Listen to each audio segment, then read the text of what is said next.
Blackstone Audio presents A Christmas Carol by Charles Dickens. This book was first published in 1843.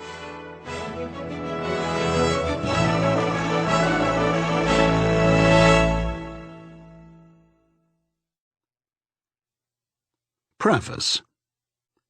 I have endeavoured in this ghostly little book to raise the ghost of an idea, which shall not put my readers out of humour with themselves, with each other, with the season, or with me. May it haunt their houses pleasantly, and no one wish to lay it. Their faithful friend and servant, Charles Dickens. December 1843. Chapter 1. Marley's Ghost. Marley was dead, to begin with.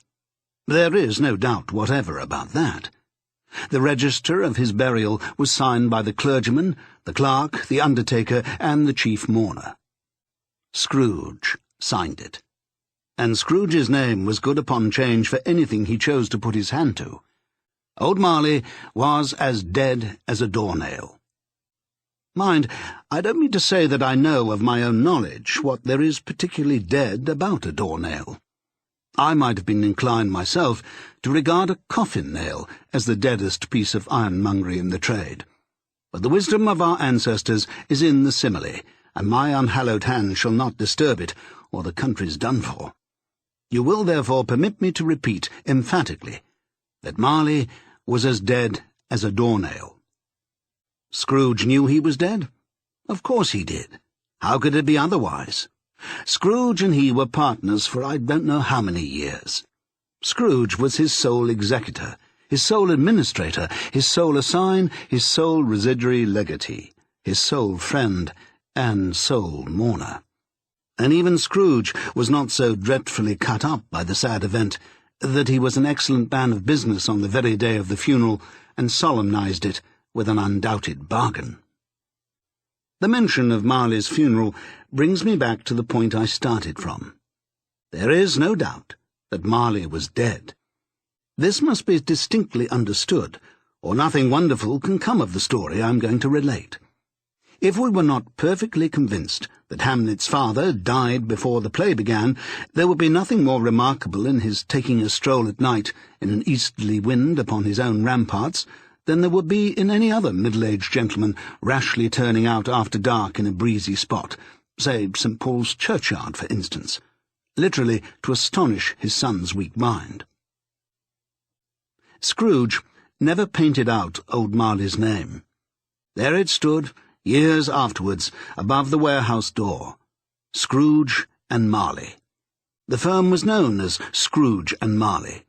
Sometimes people new to the business called Scrooge Scrooge, and sometimes Marley, but he answered to both names. It was all the same to him.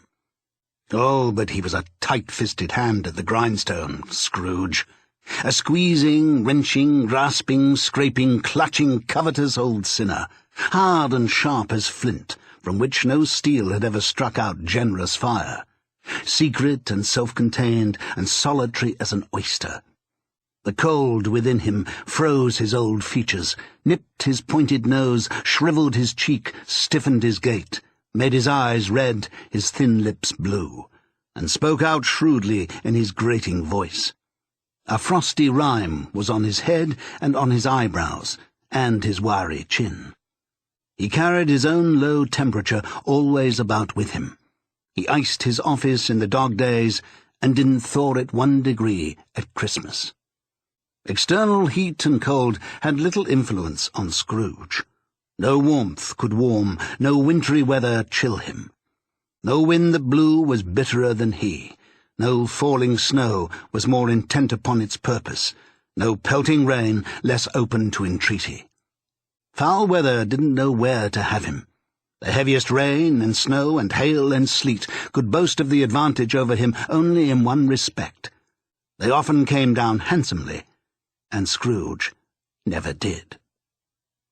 Nobody ever stopped him in the street to say, with gladsome looks, "My dear Scrooge, how are you? When will you come and see me?" No beggars implored him to bestow a trifle. No children asked him what it was o'clock. No man or woman ever once in all his life inquired the way to such and such a place of Scrooge. Even the blind men's dogs appeared to know him, and when they saw him coming on, would tug their owners into doorways and up courts, and then would wag their tails as though they said, "No eye at all is better than an evil eye, dark master." But what did Scrooge care? It was the very thing he liked, to edge his way along the crowded paths of life, warning all human sympathy to keep its distance, was what the knowing ones call nuts to Scrooge.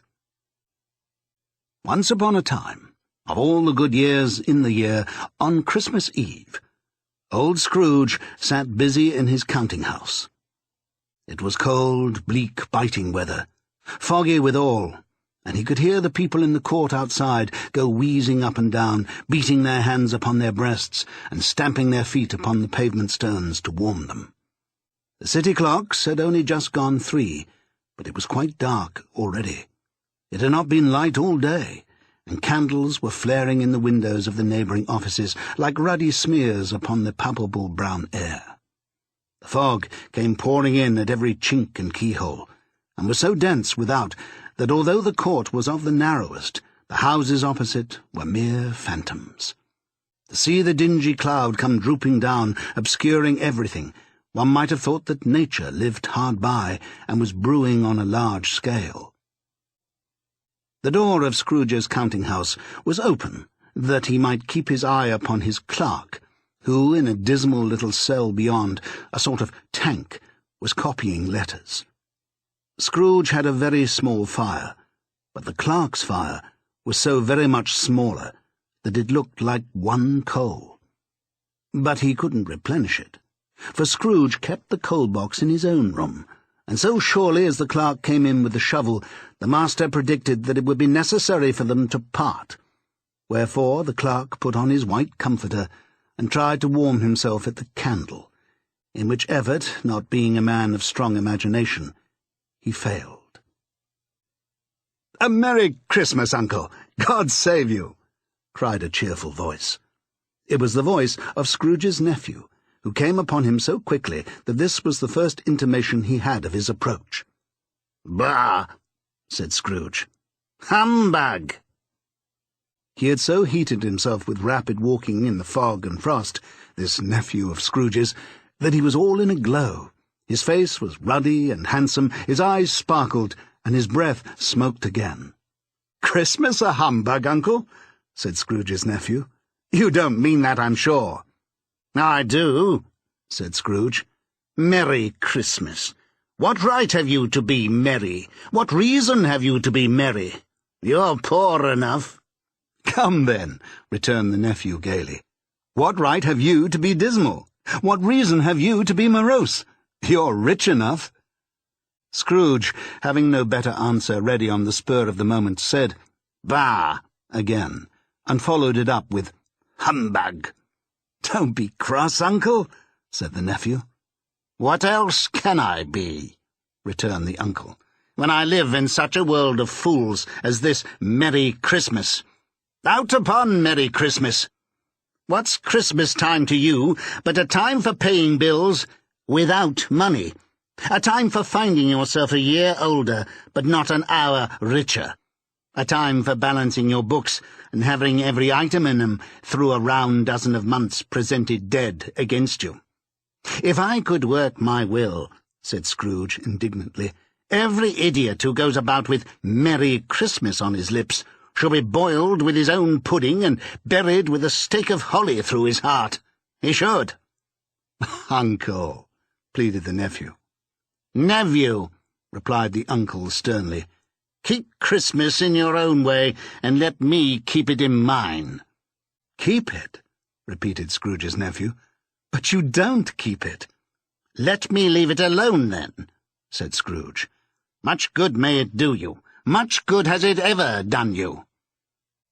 "There are many things from which I might have derived good, by which I have not profited, I dare say," returned the nephew. "Christmas among the rest. But I am sure I have always thought of Christmas time, when it has come round, apart from the veneration due to its sacred name and origin, if anything belonging to it can be apart from that, as a good time. A kind, forgiving, charitable, pleasant time. The only time I know of, in the long calendar of the year, when men and women seem by one consent to open their shut-up hearts freely, and to think of people below them as if they really were fellow passengers to the grave, and not another race of creatures bound on other journeys. And therefore, Uncle, though it has never put a scrap of gold or silver in my pocket, I believe that it has done me good, and will do me good. And I say, God bless it. The clerk in the tank involuntarily applauded. Becoming immediately sensible of the impropriety, he poked the fire and extinguished the last frail spark for ever. "Let me hear another sound from you," said Scrooge, "and you'll keep your Christmas by losing your situation." "You're quite a powerful speaker, sir," he added, turning to his nephew. "I wonder you don't go into Parliament." Don't be angry, Uncle. Come, dine with us tomorrow. Scrooge said that he would see him. Yes, indeed he did. He went the whole length of the expression and said that he would see him in that extremity first. "But why?" cried Scrooge's nephew. "Why?" "Why did you get married?" said Scrooge. "Because I fell in love." "Because you fell in love," growled Scrooge, as if that were the only one thing in the world more ridiculous than a Merry Christmas. "Good afternoon." "Nay, Uncle, but you never came to see me before that happened. Why give it as a reason for not coming now?" "Good afternoon," said Scrooge. "I want nothing from you. I ask nothing of you. Why cannot we be friends?" "Good afternoon," said Scrooge. "I am sorry with all my heart to find you so resolute. We have never had any quarrel to which I have been a party, but I have made the trial and homage to Christmas, and I'll keep my Christmas humour to the last. So, a Merry Christmas, Uncle." "Good afternoon," said Scrooge. "And a Happy New Year." "Good afternoon," said Scrooge. His nephew left the room without an angry word notwithstanding. He stopped at the outer door to bestow the greeting of the season on the clerk, who, cold as he was warmer than Scrooge, for he returned them cordially. "There's another fellow," muttered Scrooge, who overheard him. "My clerk, with 15 shillings a week, and a wife and family, talking about a Merry Christmas. I'll retire to Bedlam." This lunatic, in letting Scrooge's nephew out, had let 2 other people in. They were portly gentlemen, pleasant to behold, and now stood with their hats off in Scrooge's office. They had books and papers in their hands, and bowed to him. "Scrooge and Marley's, I believe," said one of the gentlemen, referring to his list. "Have I the pleasure of addressing Mr. Scrooge or Mr. Marley?" "Mr. Marley has been dead these 7 years," Scrooge replied. "He died 7 years ago, this very night." "We have no doubt his liberality is well represented by his surviving partner," said the gentleman, presenting his credentials. It certainly was, for they had been 2 kindred spirits. At the ominous word liberality, Scrooge frowned, and shook his head, and handed the credentials back.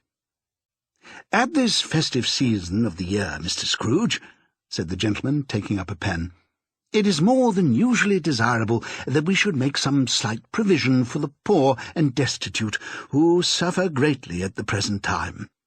Many thousands are in want of common necessaries. Hundreds of thousands are in want of common comfort, sir." "Are there no prisons?" asked Scrooge. "Plenty of prisons," said the gentleman, laying down the pen again. "And the union workhouses?" demanded Scrooge. "Are they still in operation?" "They are still," returned the gentleman. "I wish I could say that they were not." "The treadmill and the poor law are in full vigour, then?" said Scrooge. "Both very busy, sir." "Ah, I was afraid from what you said at first that something had occurred to stop them in their useful course," said Scrooge. I'm very glad to hear it." "Under the impression that they scarcely furnish Christian cheer of mind or body to the multitude," returned the gentleman, "a few of us are endeavouring to raise a fund to buy the poor some meat and drink and means of warmth. We choose this time because it is a time of all others when want is keenly felt and abundance rejoices. What shall I put you down for?" "Nothing," Scrooge replied. You wish to be anonymous?" "I wish to be left alone," said Scrooge. "Since you ask me what I wish, gentlemen, that is my answer.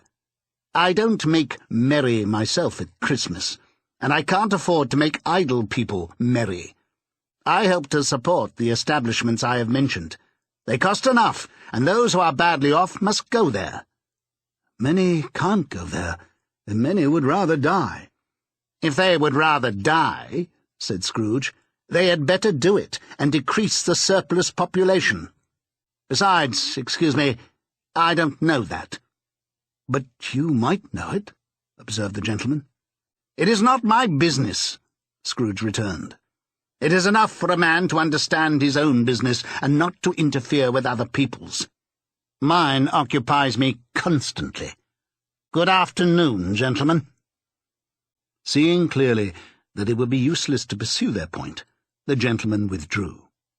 Scrooge resumed his labours with an improved opinion of himself, and in a more facetious temper than was usual with him.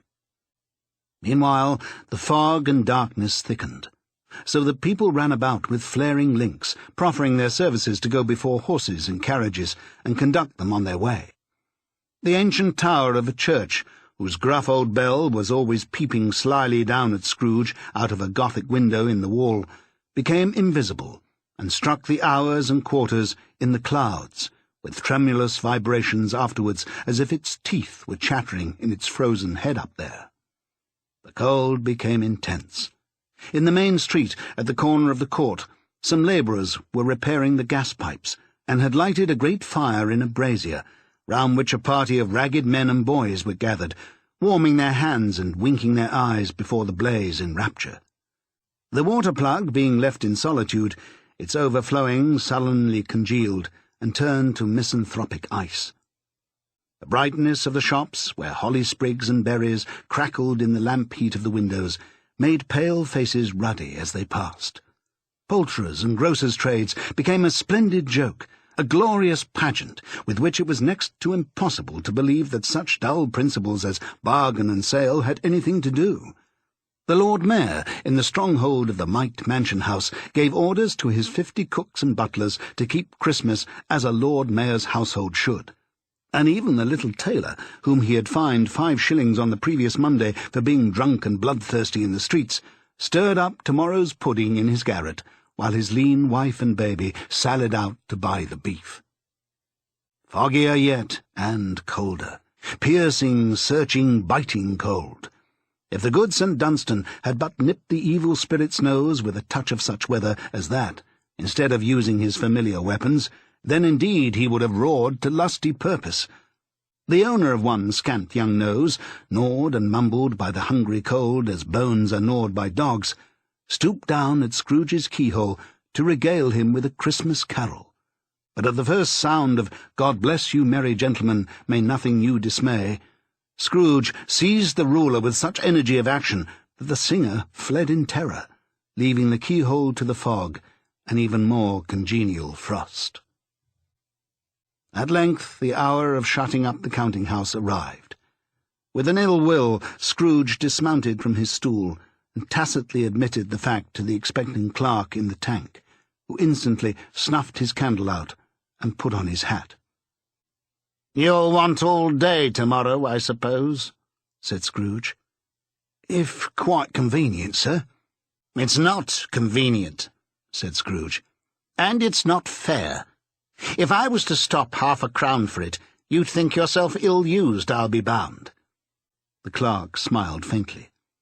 "And yet," said Scrooge, "you don't think me ill-used when I pay a day's wages for no work." The clerk observed that it was only once a year. "A poor excuse for picking a man's pocket every 25th of December," said Scrooge, buttoning his greatcoat to the chin. "But I suppose you must have the whole day. Be here all the earlier next morning." The clerk promised that he would, and Scrooge walked out with a growl. The office was closed in a twinkling, and the clerk, with the long ends of his white comforter dangling below his waist, for he boasted no greatcoat, went down a slide on Cornhill at the end of a lane of boys 20 times, in honour of its being Christmas Eve, and then ran home to Camden Town as hard as he could pelt, to play at blind man's buff. Scrooge took his melancholy dinner in his usual melancholy tavern, and having read all the newspapers and beguiled the rest of the evening with his banker's book, went home to bed. He lived in chambers which had once belonged to his deceased partner. They were a gloomy suite of rooms, in a lowering pile of building up a yard, where it had so little business to be that one could scarcely help fancying it must have run there when it was a young house, playing at hide-and-seek with other houses, and have forgotten the way out again. It was old enough now, and dreary enough, for nobody lived in it but Scrooge, the other rooms being all let out as offices. The yard was so dark that even Scrooge, who knew its every stone, was fain to grope with his hands. The fog and frost so hung about the black old gateway of the house that it seemed as if the genius of the weather sat in mournful meditation on the threshold. Now, it is a fact that there was nothing at all particular about the knocker on the door, except that it was very large. It is also a fact that Scrooge had seen it night and morning during his whole residence in that place. Also that Scrooge had as little of what is called fancy about him as any man in the City of London, even including, which is a bold word, the corporation, alderman, and livery. Let it also be borne in mind that Scrooge had not bestowed one thought on Marley since his last mention of his 7 years dead partner that afternoon. And then let any man explain to me, if he can, how it happened that Scrooge, having his key in the lock of the door, saw in the knocker, without its undergoing any intermediate process of change, not a knocker, but Marley's face. Marley's face. It was not an impenetrable shadow as the other objects in the yard were, but had a dismal light about it, like a bad lobster in a dark cellar. It was not angry or ferocious, but looked at Scrooge as Marley used to look, with ghostly spectacles turned up upon its ghostly forehead. The hair was curiously stirred, as if by breath or hot air, and though the eyes were wide open, they were perfectly motionless. That, and its livid colour, made it horrible. But its horror seemed to be in spite of the face, and beyond its control, rather than part of its own expression. As Scrooge looked fixedly at this phenomenon, it was a knocker again. To say that he was not startled, or that his blood was not conscious of a terrible sensation to which it had been a stranger from infancy, would be untrue. But he put his hand upon the key he had relinquished, turned it sturdily, walked in, and lighted his candle. He did pause with a moment's irresolution before he shut the door, and he did look cautiously behind it first, as if he half expected to be terrified with the sight of Marley's pigtails sticking out into the hall. But there was nothing on the back of the door except the screws and nuts that held the knocker on. So he said, "Pooh, pooh," and closed it with a bang. The sound resounded through the house like thunder. Every room above and every cask in the wine merchant's cellars below appeared to have a separate peal of echoes of its own. Scrooge was not a man to be frightened by echoes. He fastened the door and walked across the hall and up the stairs, slowly too, trimming his candle as he went. You may talk vaguely about driving a coach and six up a good old flight of stairs or through a bad young Act of Parliament, but I mean to say you might have got a hearse up that staircase and taken it broadwise, with the splinter bar towards the wall and the door towards the balustrades, and done it easy. There was plenty of width for that, and room to spare, which is perhaps the reason why Scrooge thought he saw a locomotive hearse going on before him in the gloom. Half a dozen gas lamps out of the street wouldn't have lighted the entry too well, so you may suppose that it was pretty dark with Scrooge's dip.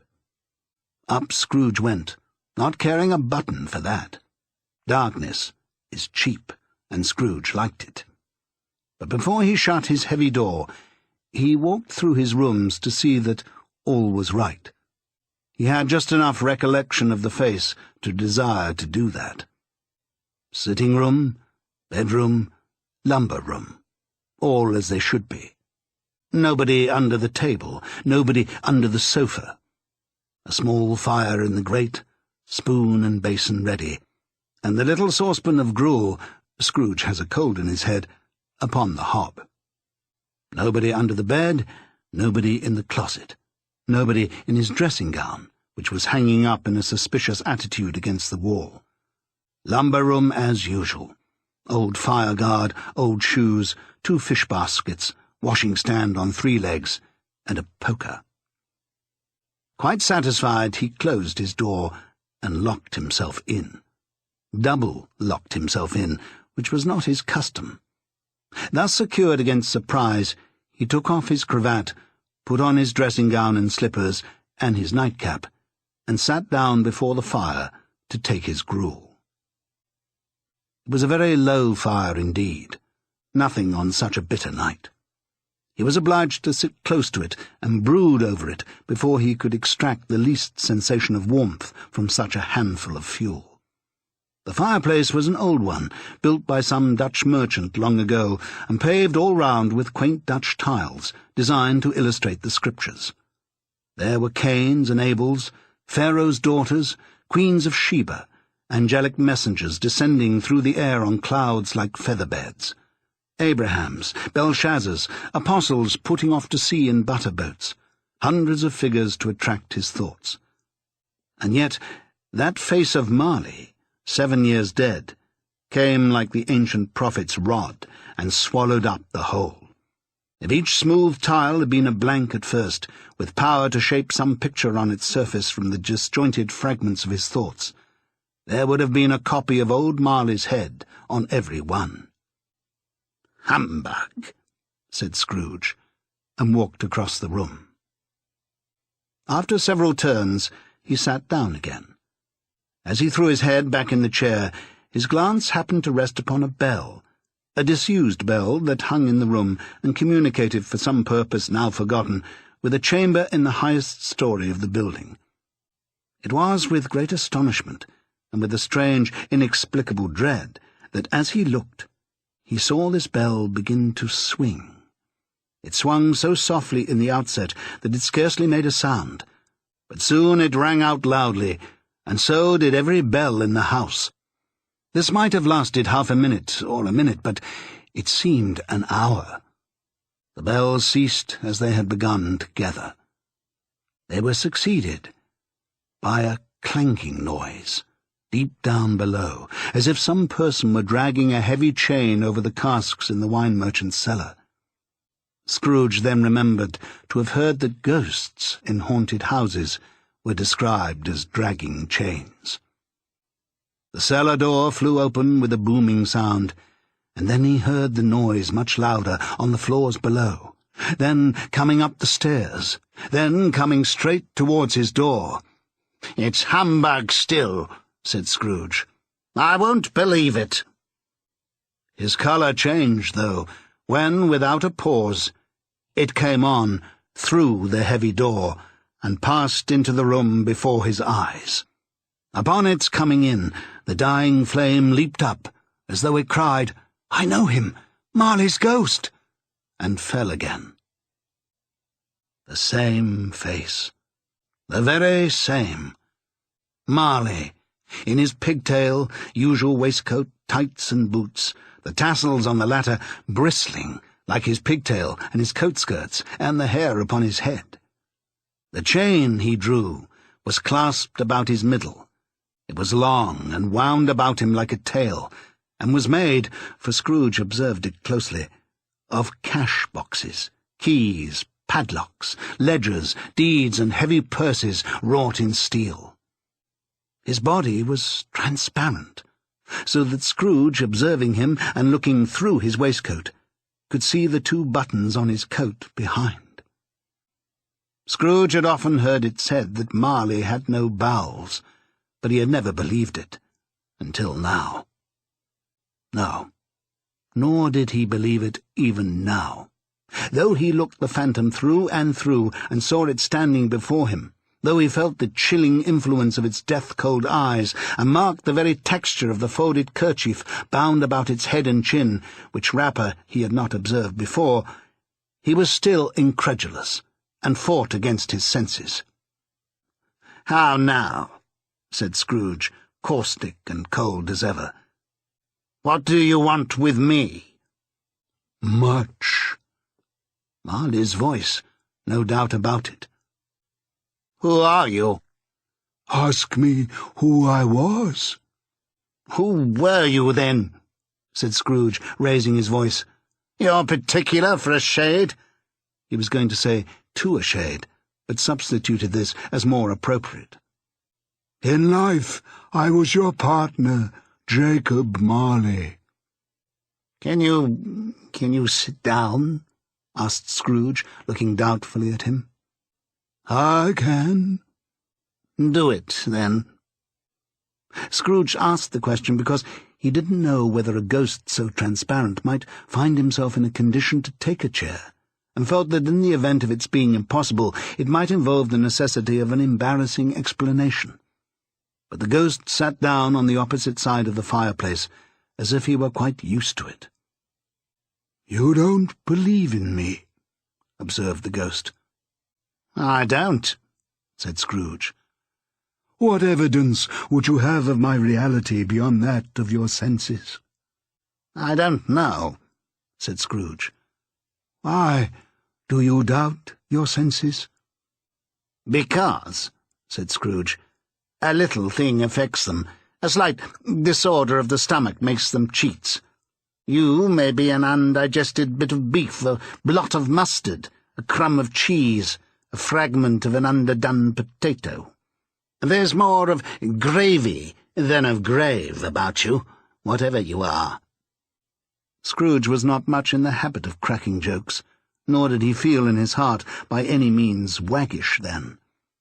The truth is that he tried to be smart, as a means of distracting his own attention and keeping down his terror, for the spectre's voice disturbed the very marrow in his bones. To sit staring at those fixed, glazed eyes in silence for a moment would play, Scrooge felt, the very deuce with him. There was something very awful, too, in the spectre's being provided with an infernal atmosphere of its own. Scrooge could not feel it himself, but this was clearly the case. For though the ghost sat perfectly motionless, its hair and skirts and tassels were still agitated as if by the hot vapours from an oven. "You see this toothpick?" said Scrooge, returning quickly to the charge for the reason just assigned, and wishing, though it were only for a second, to divert the vision's stony gaze from himself. "I do," replied the ghost. "You are not looking at it," said Scrooge. "But I see it," said the ghost, "notwithstanding." "Well," returned Scrooge, "I have but to swallow this, and be for the rest of my days persecuted by a legion of goblins, all of my own creation. Humbug, I tell you. Humbug!" At this, the spirit raised a frightful cry, and shook its chain with such a dismal and appalling noise that Scrooge held on tight to his chair to save himself from falling in a swoon. But how much greater was his horror when the phantom, taking off the bandage round its head as if it were too warm to wear indoors, its lower jaw dropped down upon its breast. Scrooge fell upon his knees and clasped his hands before his face. "Mercy!" he said. "Dreadful apparition! Why do you trouble me?" "Man of the worldly mind," replied the ghost, "do you believe in me or not?" I do," said Scrooge. "I must. But why do spirits walk the earth? And why do they come to me?" "It is required of every man," the ghost returned, that the spirit within him should walk abroad among his fellow men, and travel far and wide. And if that spirit goes not forth in life, it is condemned to do so after death. It is doomed to wander through the world, oh, woe is me, and witness what it cannot share, but might have shared on earth, and turn to happiness. Again the spectre raised a cry, and shook its chain, and wrung its shadowy hands. "You are fettered," said Scrooge, trembling. "Tell me why." "I wear the chain I forged in life," replied the ghost. "I made it link by link, and yard by yard. I girded it of my own free will, and of my own free will I wore it. Is its pattern strange to you?" Scrooge trembled more and more. "Or would you know," pursued the ghost, "the weight and length of the strong coil you bear yourself? It was full as heavy and as long as this 7 Christmas Eves ago. You have laboured on it since. It is a ponderous chain." Scrooge glanced about him on the floor, in the expectation of finding himself surrounded by some 50 or 60 fathoms of iron cable. But he could see nothing. "Jacob," he said imploringly.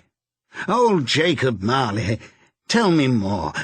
Speak comfort to me, Jacob." "I have none to give," the ghost replied. "It comes from other regions, Ebenezer Scrooge, and is conveyed by other ministers to other kinds of men. Nor can I tell you what I would. A very little more is all permitted to me. I cannot rest, I cannot stay, I cannot linger anywhere. My spirit never walked beyond our counting-house. Mark me, in life my spirit never roved beyond the narrow limits of our money-changing hole, and weary journeys lie before me." It was a habit with Scrooge, whenever he became thoughtful, to put his hands in his breeches pockets. Pondering on what the ghost had said, he did so now, but without lifting up his eyes or getting off his knees. "You must have been very slow about it, Jacob," Scrooge observed in a business-like manner, though with humility and deference. "Slow?" the ghost repeated. 7 years dead," mused Scrooge, "and travelling all the time?" "The whole time," said the ghost. "No rest, no peace, incessant torture of remorse." "You travel fast?" said Scrooge. "On the wings of the wind," replied the ghost. "You might have got over a great quantity of ground in 7 years," said Scrooge. The ghost, on hearing this, set up another cry, and clanked its chain so hideously in the dead silence of the night that the ward would have been justified in indicting it for a nuisance. "Oh, captive, bound and double-ironed," cried the phantom, "not to know that ages of incessant labour by immortal creatures for this earth must pass into eternity before the good of which it is susceptible is all developed. Not to know that any Christian spirit working kindly in its little sphere, whatever it may be, will find its mortal life too short for its vast means of usefulness. Not to know that no space of regret can make amends for one's life's opportunities misused. Yet such was I. Oh, such was I." "But you were always a good man of business, Jacob," faltered Scrooge, who now began to apply this to himself. "Business!" cried the ghost, wringing its hands again. "Mankind was my business. The common welfare was my business. Charity, mercy, forbearance, and benevolence were all my business. The dealings of my trade were but a drop of water in the comprehensive ocean of my business." It held up its chain at arm's length, as if that were the cause of all its unavailing grief, and flung it heavily upon the ground again. "At this time of the rolling year," the spectre said, "I suffer most. Why did I walk through crowds of fellow beings with my eyes turned down, and never raise them to that blessed star which led the wise men to a poor abode? Were there no poor homes to which its light would have conducted me?" Scrooge was very much dismayed to hear the spectre going on at this rate, and began to quake exceedingly. "Hear me!" cried the ghost. "My time is nearly gone." "I will," said Scrooge. "But don't be hard upon me. Don't be flowery, Jacob, pray." "How is it that I appear before you in a shape that you can see? I may not tell. I have sat invisible beside you many and many a day." It was not an agreeable idea. Scrooge shivered and wiped the perspiration from his brow. "That is no light part of my penance," pursued the ghost. "I am here tonight to warn you that you have yet a chance and hope of escaping my fate, a chance and hope of my procuring Ebenezer." "You are always a good friend to me," said Scrooge. "Thank ye." "You will be haunted," resumed the ghost, "by 3 spirits." Scrooge's countenance fell almost as low as the ghost's had done. "Is that the chance and hope you mentioned, Jacob?" he demanded in a faltering voice. "It is." I think I'd rather not," said Scrooge. "Without their visits," said the ghost, "you cannot hope to shun the path I tread. Expect the first tomorrow, when the bell tolls 1. "Couldn't I take 'em all at once, and have it over, Jacob?" hinted Scrooge. "Expect the second on the next night at the same hour, the third upon the next night when the last stroke of 12 has ceased to vibrate. Look to see me no more, and look that for your own sake you remember what has passed between us." When it had said these words, the spectre took its wrapper from the table and bound it round its head as before. Scrooge knew this by the smart sound its teeth made when the jaws were brought together by the bandage. He ventured to raise his eyes again, and found his supernatural visitor confronting him in an erect attitude, with its chain wound over and about its arm. The apparition walked backward from him, and at every step it took, the window raised itself a little, so that when the spectre reached it, it was wide open. It beckoned Scrooge to approach, which he did. When they were within 2 paces of each other, Marley's ghost held up its hand, warning him to come no nearer. Scrooge stopped. Not so much in obedience, as in surprise and fear, for on the raising of the hand he became sensible of confused noises in the air, incoherent sounds of lamentation and regret, wailings inexpressibly sorrowful and self-accusatory. The spectre, after listening for a moment, joined in the mournful dirge, and floated out upon the bleak, dark night. Scrooge followed to the window, desperate in his curiosity. He looked out. The air was filled with phantoms, wandering hither and thither in restless haste, and moaning as they went. Every one of them wore chains like Marley's ghost. Some few, they might be guilty governments, were linked together. None were free. Many had been personally known to Scrooge in their lives. He'd been quite familiar with one old ghost in a white waistcoat, with a monstrous iron safe attached to its ankle, who cried piteously at being unable to assist a wretched woman with an infant, whom it saw below upon a doorstep. The misery with them all was clearly that they sought to interfere for good in human matters, and had lost the power for ever. Whether these creatures faded into mist or mist enshrouded them, he could not tell. But they and their spirit voices faded together, and the night became as it had been when he walked home.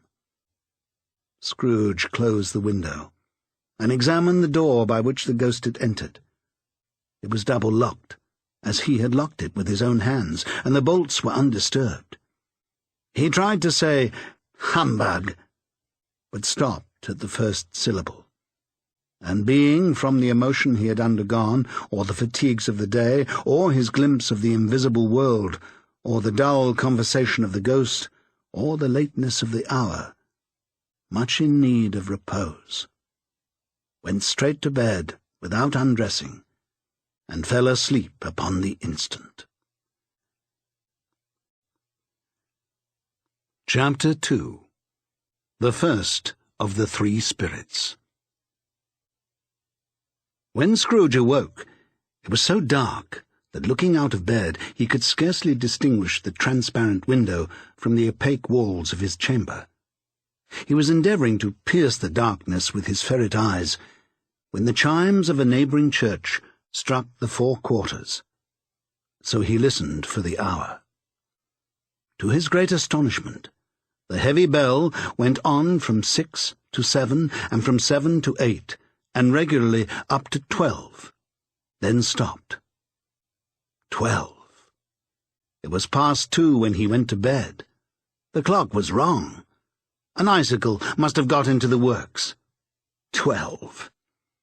He touched the spring of his repeater to correct this most preposterous clock. Its rapid little pulse beat 12, and stopped. "Why, it isn't possible," said Scrooge, "that I can have slept through a whole day and far into another night. It isn't possible that anything has happened to the sun, and this is 12 at noon." The idea being an alarming one, he scrambled out of bed and groped his way to the window.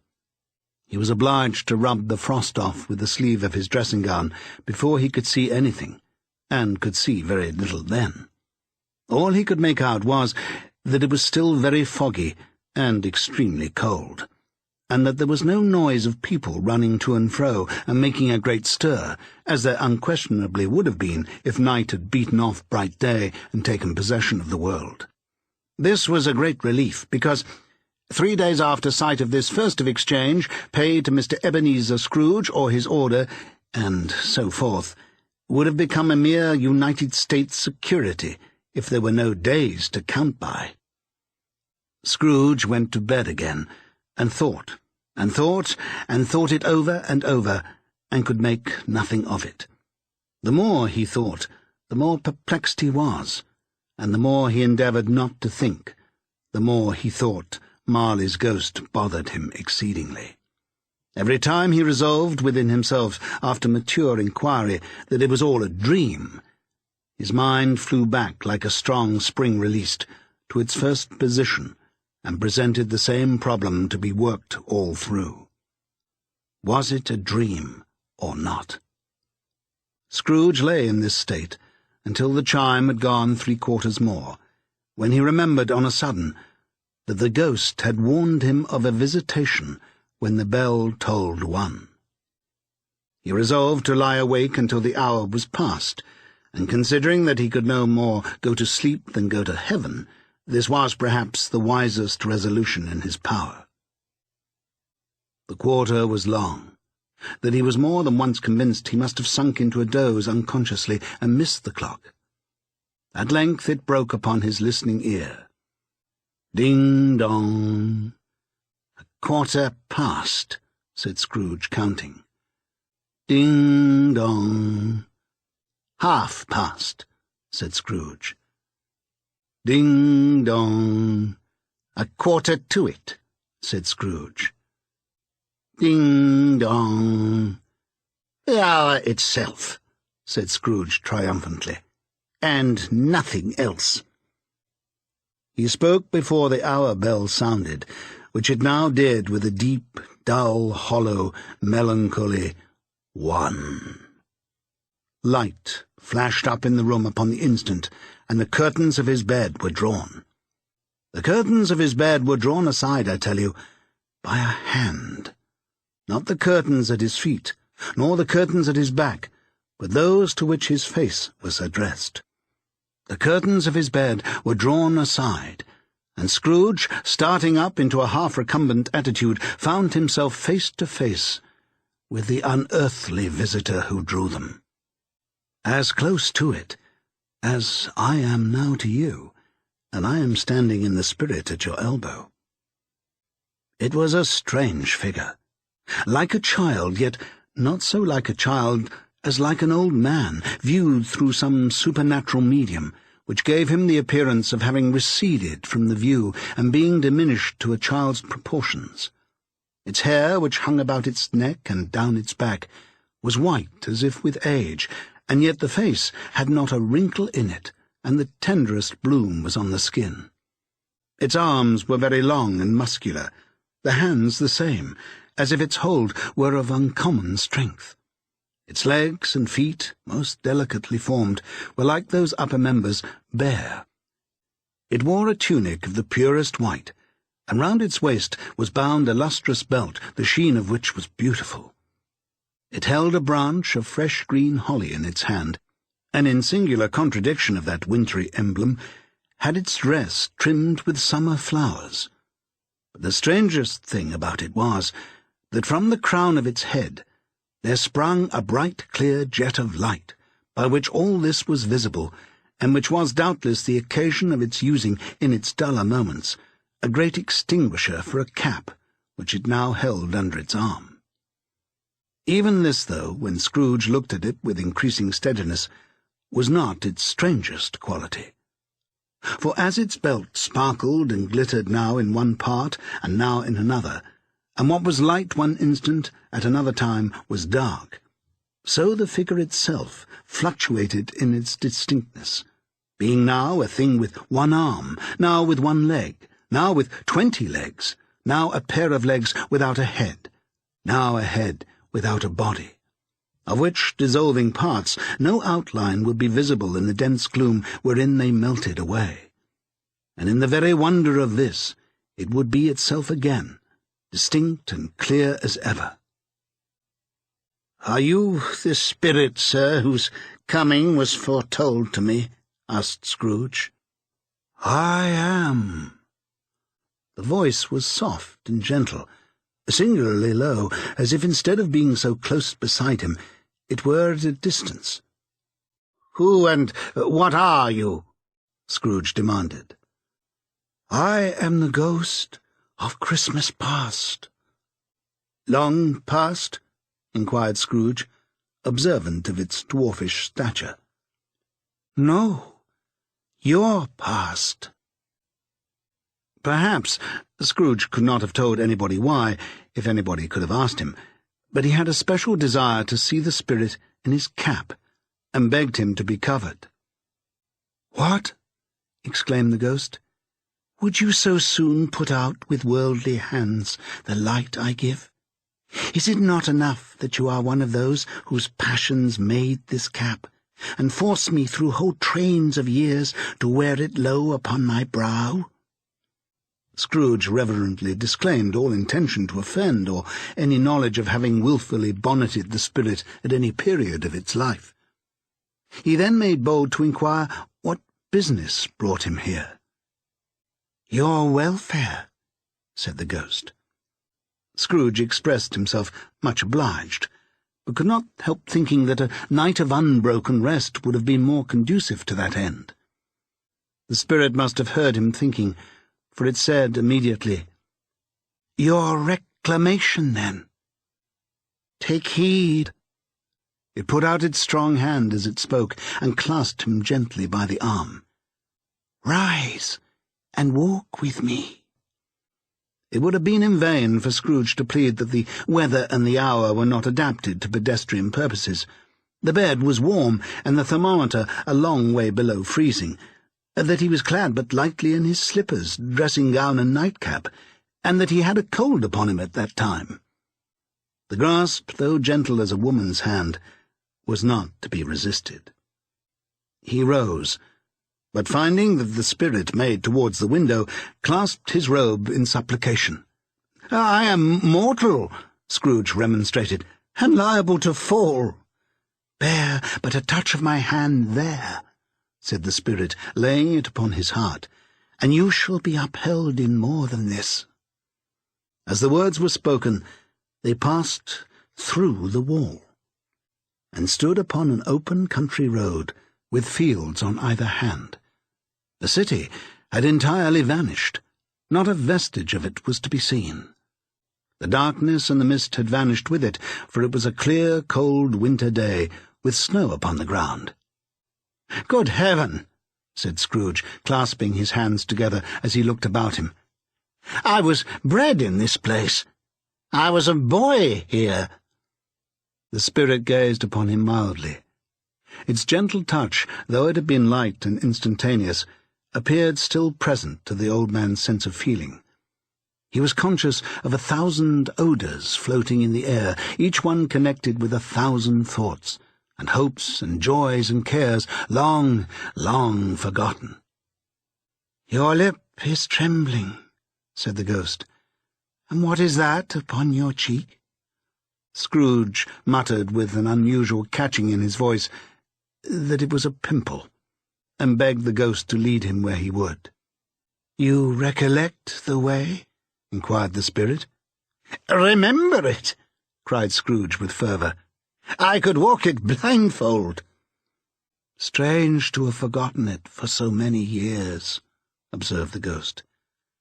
"Let us go on." They walked along the road, Scrooge recognizing every gate and post and tree, until a little market town appeared in the distance, with its bridge, its church, and winding river. Some shaggy ponies now were seen trotting towards them, with boys upon their backs, who called to other boys in country gigs and carts driven by farmers. All these boys were in great spirits, and shouted to each other, until the broad fields were so full of merry music that the crisp air laughed to hear it. "These are but shadows of the things that have been," said the ghost. "They have no consciousness of us." The jocund travellers came on, and as they came, Scrooge knew and named them every one. Why was he rejoiced above all bounds to see them? Why did his cold eye glisten and his heart leap up as they went past? Why was he filled with gladness when he had heard them give each other Merry Christmas, as they parted at crossroads and byways for their several homes? What was Merry Christmas to Scrooge? Out upon Merry Christmas! What good had it ever done to him? "The school is not quite deserted," said the ghost. "A solitary child, neglected by his friends, is left there still." Scrooge said he knew it, and he sobbed. They left the high road by a well-remembered lane, and soon approached a mansion of dull red brick, with a little weathercock-surmounted cupola on the roof, and a bell hanging in it. It was a large house, but one of broken fortunes, for the spacious offices were little used, their walls were damp and mossy, their windows broken, and their gates decayed. Fowls clucked and strutted in the stables, and the coach-houses and sheds were overrun with grass. Nor was it more retentive of its ancient state within, for entering the dreary hall and glancing through the open doors of many rooms, they found them poorly furnished, cold and vast. There was an earthy savour in the air, a chilly bareness in the place which associated itself somehow with too much getting up by candlelight, and not too much to eat. They went, the ghost and Scrooge, across the hall to a door at the back of the house. It opened before them and disclosed a long, bare, melancholy room, made barer still by its lines of plain deal forms and desks. At one of these, a lonely boy was reading near a feeble fire, and Scrooge sat down upon a form and wept to see his poor, forgotten self as he used to be. Not a latent echo in the house, Not a squeak and scuffle from the mice behind the panelling, not a drip from the half-thawed water-spout in the dull yard behind, not a sigh among the leafless boughs of one despondent poplar, not the idle swinging of an empty storehouse door, no, not a clicking in the fire, but fell upon the heart of Scrooge with a softening influence, and gave a freer passage to his tears. The spirit touched him on the arm, and pointed to his younger self, intent upon his reading. Suddenly, a man in foreign garments, wonderfully real and distinct to look at, stood outside the window, with an axe stuck in his belt, and leading an ass laden with wood by the bridle. "Why, it's Ali Baba!" Scrooge exclaimed in ecstasy. "It's dear old honest Ali Baba. Yes, I know. One Christmas time, when yonder solitary child was left here all alone, he did come for the first time, just like that. Poor boy! And Valentine," said Scrooge, "and his wild brother Orson, there they go. And what's his name, who was put down in his drawers, asleep at the gate of Damascus. Don't you see him? And the Sultan's groom turned upside down by the genie. There he is upon his head. Serve him right. I'm glad of it. What business had he to be married to the princess?" To hear Scrooge expending all the earnestness of his nature on such subjects, in a most extraordinary voice between laughing and crying, and to see his heightened and excited face, would have been a surprise to his business friends in the city indeed. "There's the parrot!" cried Scrooge. "Green body and yellow tail, with a thing like a lettuce growing out of the top of his head. There he is. Poor Robin Crusoe, he called him, when he came home again after sailing round the island. Poor Robin Crusoe, where have you been, Robin Crusoe?" The man thought he was dreaming, but he wasn't. It was the parrot, you know. There goes Friday, running for his life to the little creek. "Hello! Hope! Hello!" Then, with a rapidity of transition very foreign to his usual character, he said in pity for his former self, "Poor boy," and cried again. "I wish," Scrooge muttered, putting his hand in his pocket and looking about him after drying his eyes with his cuff. "But it's too late now." "What is the matter?" asked the spirit. "Nothing," said Scrooge. "Nothing. There was a boy singing a Christmas carol at my door last night. I should like to have given him something. That's all." The ghost smiled thoughtfully and waved its hand, saying as it did so, "Let us see another Christmas." Scrooge's former self grew larger at the words, and the room became a little darker and more dirty. The panels shrunk, the windows cracked, fragments of plaster fell out of the ceiling, and the naked lathes were shown instead. But how all this was brought about, Scrooge knew no more than you do. He only knew that it was quite correct, that everything had happened so, that there he was, alone again, when all the other boys had gone home for the jolly holidays. He was not reading now, but walking up and down despairingly. Scrooge looked at the ghost, and with a mournful shaking of his head, glanced anxiously towards the door. It opened, and a little girl, much younger than the boy, came darting in, and putting her arms around his neck, and often kissing him, addressed him as her "dear, dear brother." "I've come to bring you home, dear brother," said the child, clapping her tiny hands and bending down to laugh. "To bring you home, home, home." "Home, little Fran?" returned the boy. "Yes," said the child, brimful of glee. "Home for good and all, home for ever and ever. Father is so much kinder than he used to be that home's like heaven. He spoke so gently to me one dear night when I was going to bed that I was not afraid to ask him once more if you might come home, and he said, yes, you should, and sent me in a coach to bring you.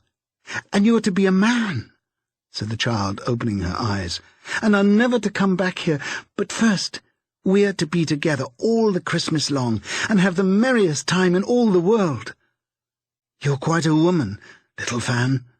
exclaimed the boy.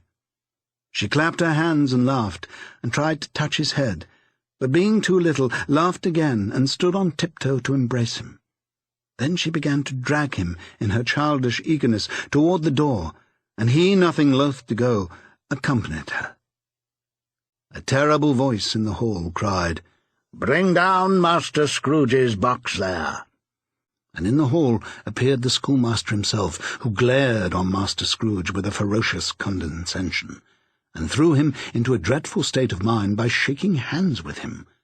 He then conveyed him and his sister into the veriest old well of a shivering best parlour that ever was seen, where the maps upon the wall and the celestial and terrestrial globes in the windows were waxy with cold.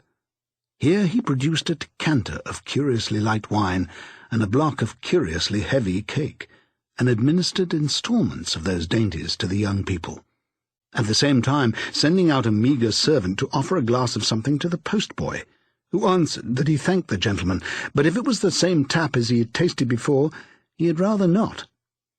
Master Scrooge's trunk being by this time tied on the top of the chaise, the children bade the schoolmaster good-bye right willingly, and getting into it, drove gaily down the garden sweep, the quick wheels dashing the hoarfrost and snow from off the dark leaves of the evergreens like spray.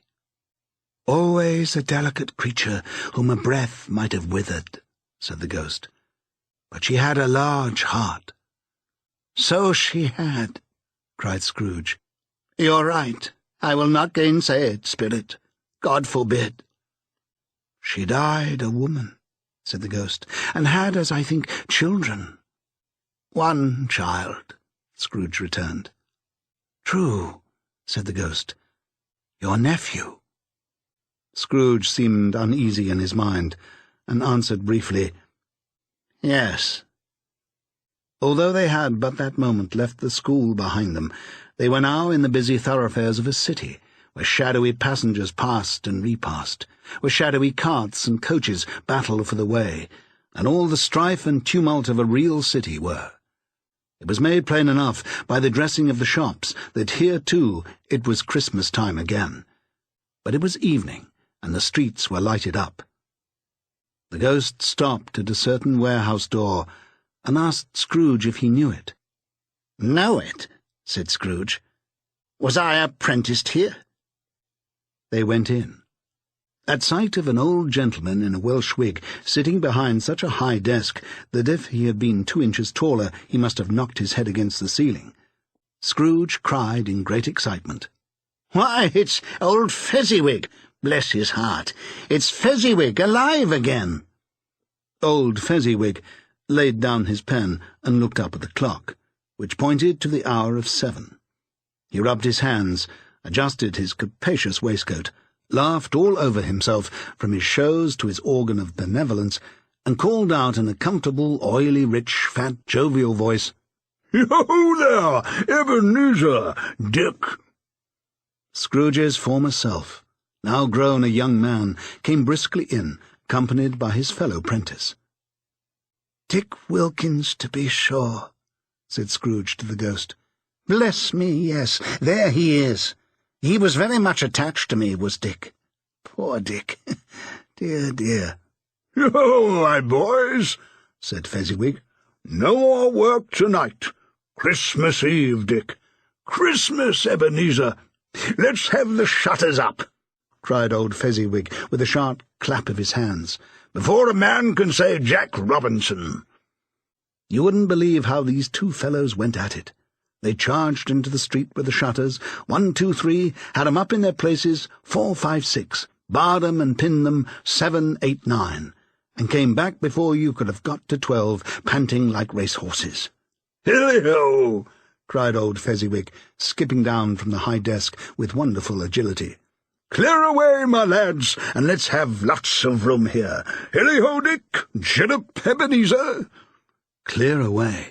There was nothing they wouldn't have cleared away, or couldn't have cleared away with old Fezziwig looking on. It was done in a minute.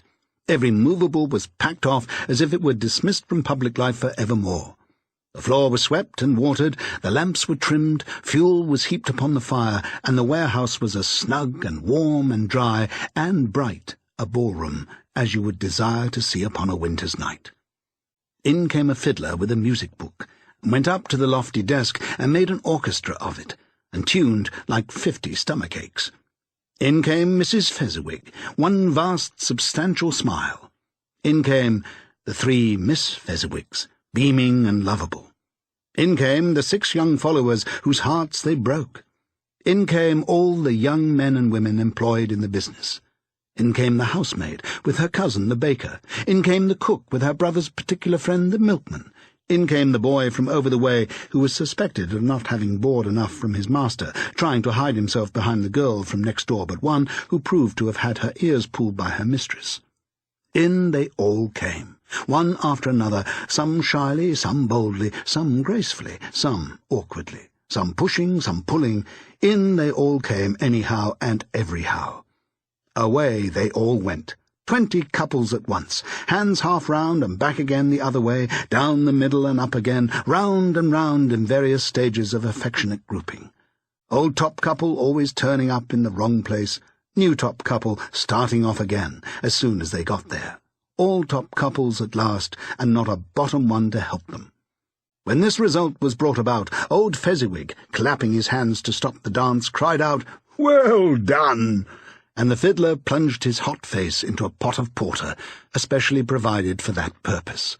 But scorning rest upon his reappearance, he instantly began again, though there were no dancers yet, as if the other fiddler had been carried home exhausted on a shutter, and he were a brand-new man, resolved to beat him out of sight or perish.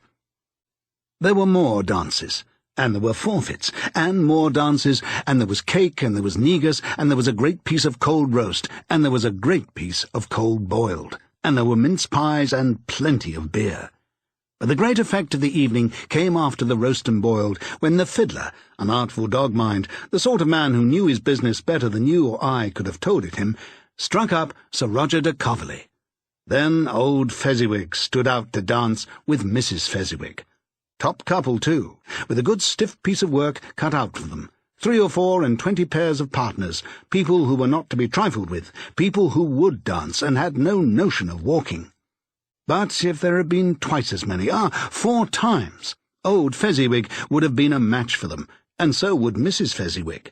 As to her, she was worthy to be his partner in every sense of the term. If that's not high praise, tell me higher, and I'll use it. A positive light appeared to issue from Fezziwig's calves. They shone in every part of the dance like moons.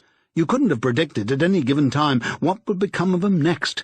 And when old Fezziwig and Mrs. Fezziwig had gone all through the dance, advance and retire, hold hands with your partner, bow and curtsy, corkscrew, thread the needle, and back again to your place, Fezziwig cut so deftly that he appeared to wink with his legs, and came upon his feet again without a stagger.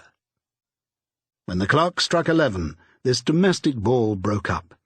Mr. and Mrs. Fezziwig took their stations, one on either side of the door, and shaking hands with every person individually as he or she went out, wished him or her a Merry Christmas. When everybody had retired but the 2 prentices, they did the same to them, and thus the cheerful voices died away, and the lads were left to their beds, which were under a counter in the back shop. During the whole of this time, Scrooge had acted like a man out of his wits. His heart and soul were in the scene, and with his former self. He corroborated everything, remembered everything, enjoyed everything, and underwent the strangest agitation. It was not until now, when the bright faces of his former self and Dick were turned from him, that he remembered the ghost, and became conscious that it was looking full upon him, while the light upon its head burnt very clear. "A small matter," said the ghost, "to make these silly folks so full of gratitude." "Small," echoed Scrooge. The spirit signed to him to listen to the 2 apprentices, who were pouring out their hearts in praise of Fezziwig, and when he had done so, said, "Why, is it not? He has spent but a few pounds of your mortal money. 3 or 4, perhaps. Is that so much that he deserves this praise?" "It isn't that," said Scrooge, heated by the remark, and speaking unconsciously like his former, not his latter self. "It isn't that, Spirit. He has the power to render us happy or unhappy, to make our service light or burdensome, a pleasure or a toil. Say that his power lies in words and looks, in things so slight and insignificant that it is impossible to add and count them up. What then? The happiness he gives is quite as great as if it cost a fortune." He felt the spirit's glance and stopped. "What is the matter?" asked the ghost. "Nothing particular," said Scrooge. "Something, I think," the ghost insisted. "No," said Scrooge. "No. I should like to be able to say a word or two to my clerk just now. That's all." His former self turned down the lamps as he gave utterance to the wish, and Scrooge and the ghost again stood side by side in the open air. "My time grows short," observed the spirit. "Quick!" This was not addressed to Scrooge, or to anyone whom he could see, but it produced an immediate effect. For again Scrooge saw himself. He was older now, a man in the prime of his life. His face had not the harsh and rigid lines of later years, but it had begun to wear the signs of care and avarice. There was an eager, greedy, restless motion in the eye, which showed the passion that had taken root, and where the shadow of the growing tree would fall. He was not alone, but sat by the side of a fair young girl in a mourning dress, in whose eyes there were tears, which sparkled in the light that shone out of the ghost of Christmas past. "It matters little," she said softly. "To you, very little.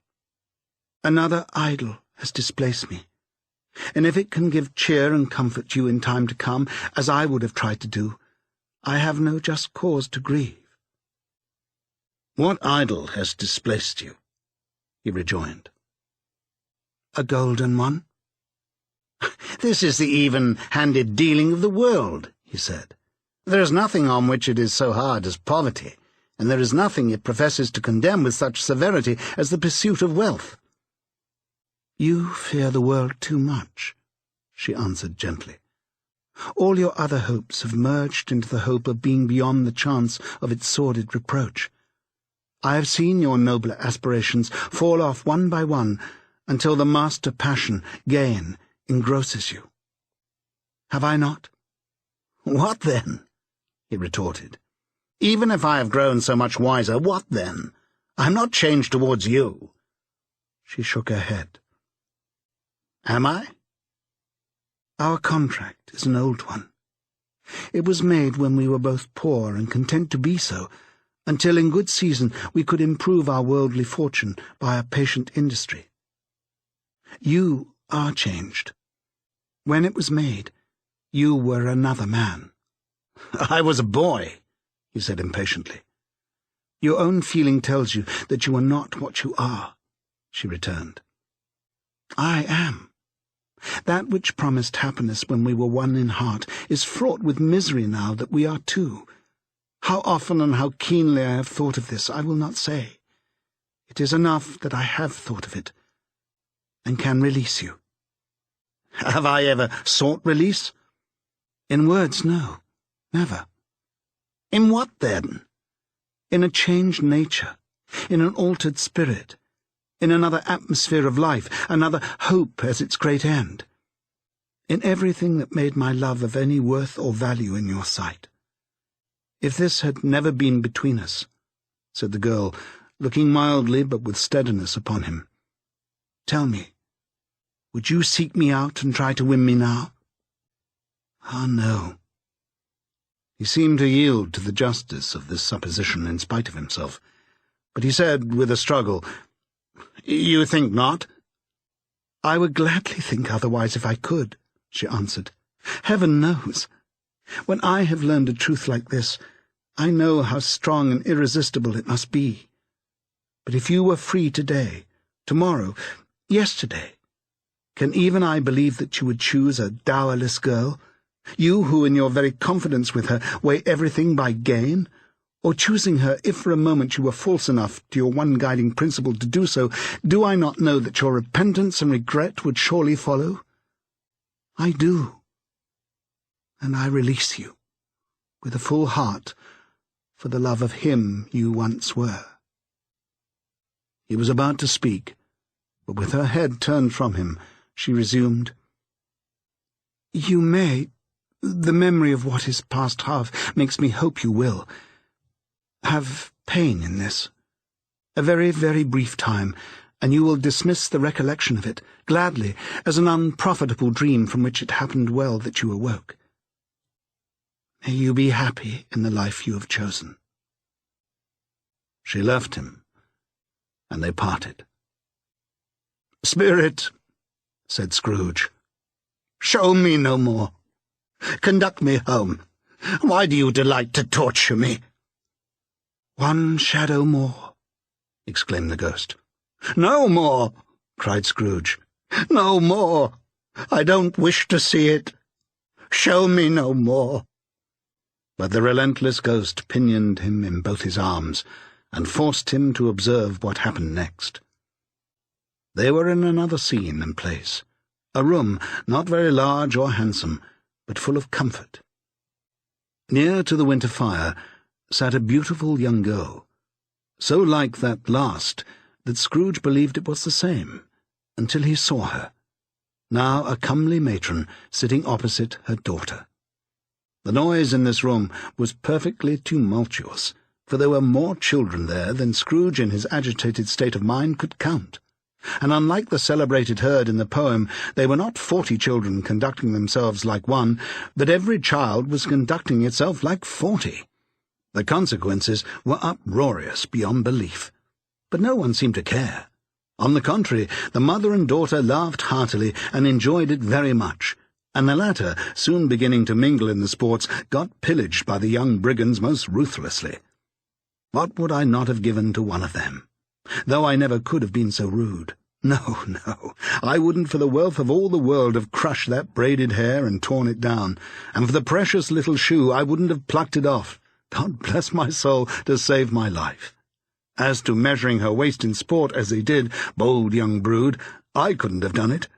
I should have expected my arm to have grown round it for a punishment, and never come straight again. And yet I should have dearly liked, I own, to have touched her lips, to have questioned her, that she might have opened them, to have looked upon the lashes of her downcast eyes, and never raised a blush, to have let loose waves of hair, an inch of which would be a keepsake beyond price. In short, I should have liked, I do confess, to have had the lightest licence of a child, and yet to have been man enough to know its value.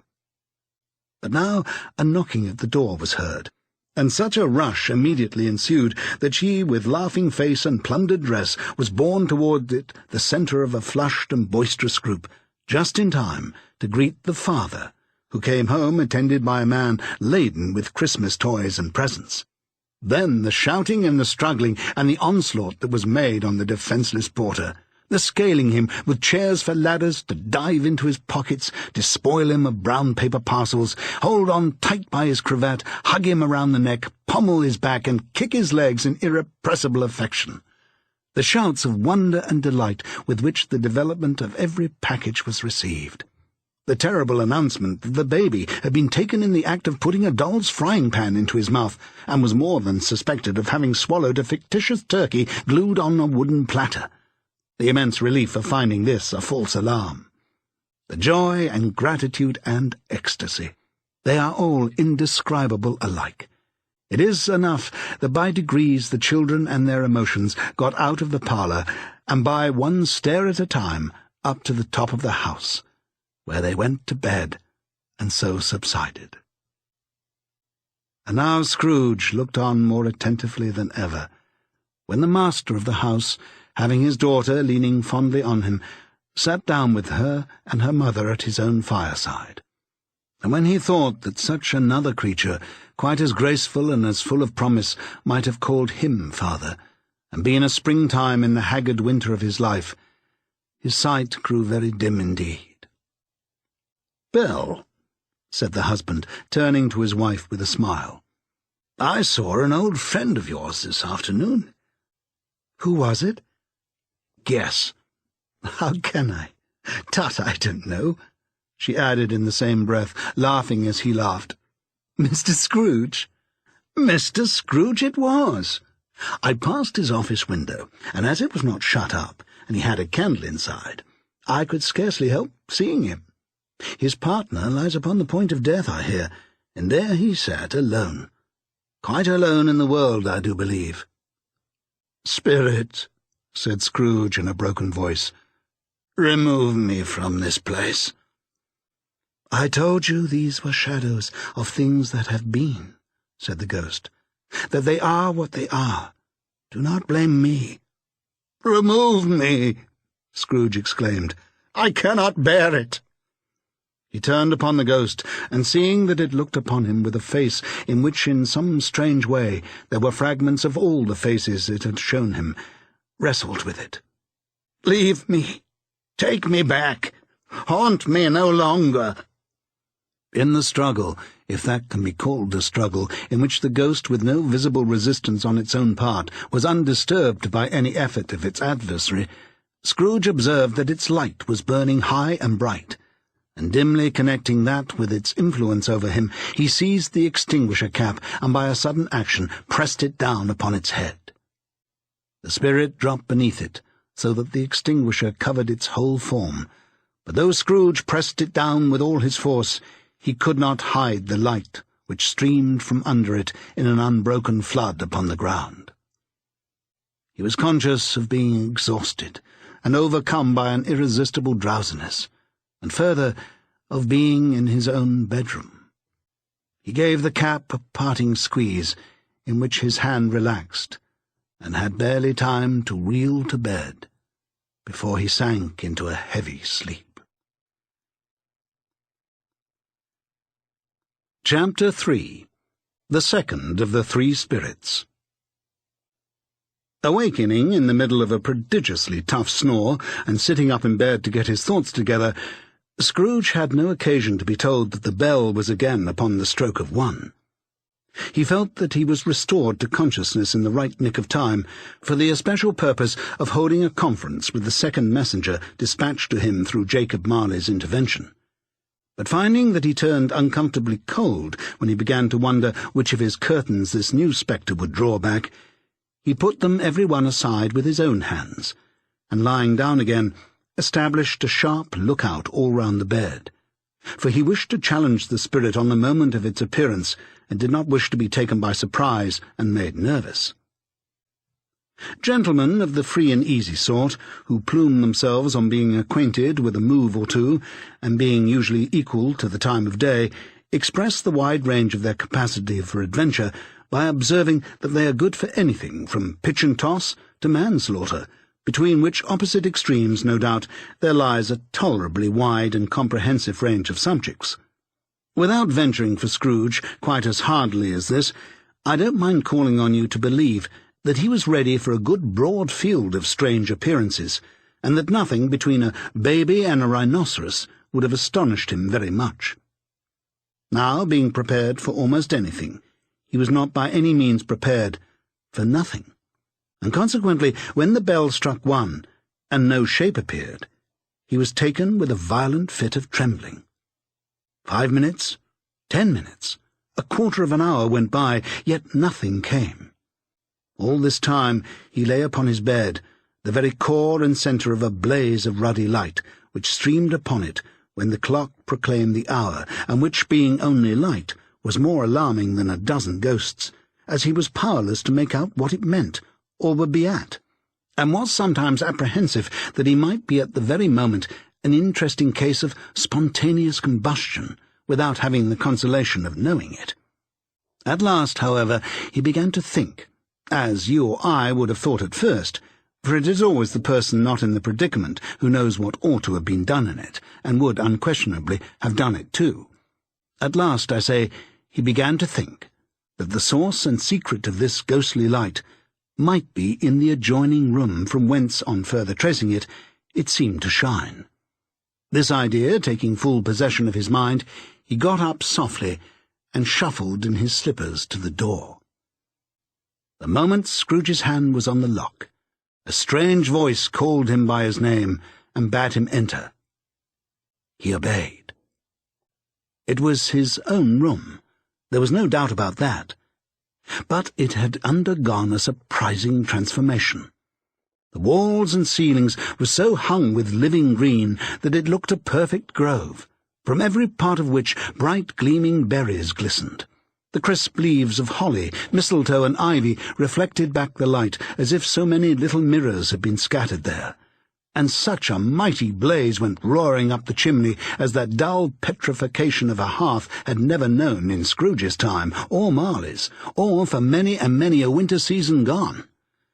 Heaped up on the floor to form a kind of throne were turkeys, geese, game, poultry, brawn, great joints of meat, sucking pigs, long wreaths of sausages, mince pies, plum puddings, barrels of oysters, red-hot chestnuts, cherry-cheeked apples, juicy oranges, luscious pears, immense twelfth cakes, and seething bowls of punch that made the chamber dim with their delicious steam. In easy state upon this couch there sat a jolly giant, glorious to see, who bore a glowing torch in shape not unlike Plenty's horn, and held it up, high up, to shed its light on Scrooge as he came peeping round the door. "Come in!" exclaimed the ghost. "Come in, and know me better, man." Scrooge entered timidly, and hung his head before this spirit. He was not the dogged Scrooge he had been, and though the spirit's eyes were clear and kind, he did not like to meet them. "I am the ghost of Christmas Present," said the spirit. "Look upon me." Scrooge reverently did so. It was clothed in one simple green robe or mantle bordered with white fur. This garment hung so loosely on the figure that its capacious breast was bare, as if disdaining to be warded or concealed by any artifice. Its feet, observable beneath the ample folds of the garment, were also bare, and on its head it wore no other covering than a holly wreath, set here and there with shining icicles. Its dark brown curls were long and free as its genial face, its sparkling eyes, its open hand, its cheery voice, its unconstrained demeanour, and its joyful air. Girded around its middle was an antique scabbard, but no sword was in it, and the ancient sheath was eaten up with rust. "You have never seen the like of me before," exclaimed the spirit. "Never," Scrooge made answer to it.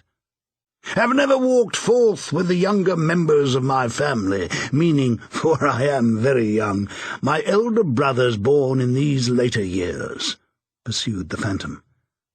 "I don't think I have," said Scrooge. "I'm afraid I have not. Have you had many brothers, spirit?" "More than 1,800, said the ghost. "A tremendous family to provide for," muttered Scrooge. The ghost of Christmas Present rose. "Spirit," said Scrooge submissively, "conduct me where you will. I went forth last night on compulsion, and I learnt a lesson which is working now. Tonight, if you have aught to teach me, let me profit by it." "Touch my robe." Scrooge did as he was told, and held it fast. Holly, mistletoe, red berries, ivy, turkeys, geese, game, poultry, brawn, meat, pigs, sausages, oysters, pies, puddings, fruit and punch, all vanished instantly. So did the room, the fire, the ruddy glow, the hour of night. And they stood in the city streets on Christmas morning where, for the weather was severe, the people made a rough but brisk and not unpleasant kind of music in scraping the snow from the pavement in front of their dwellings, and from the tops of their houses, whence it was mad delight to the boys to see it come plumping down into the road below and splitting into artificial little snowstorms. The house fronts looked black enough, and the windows blacker, contrasting with the smooth white sheet of snow upon the roofs, and with the dirtier snow upon the ground, which last deposit had been ploughed up in deep furrows by the heavy wheels of carts and waggons.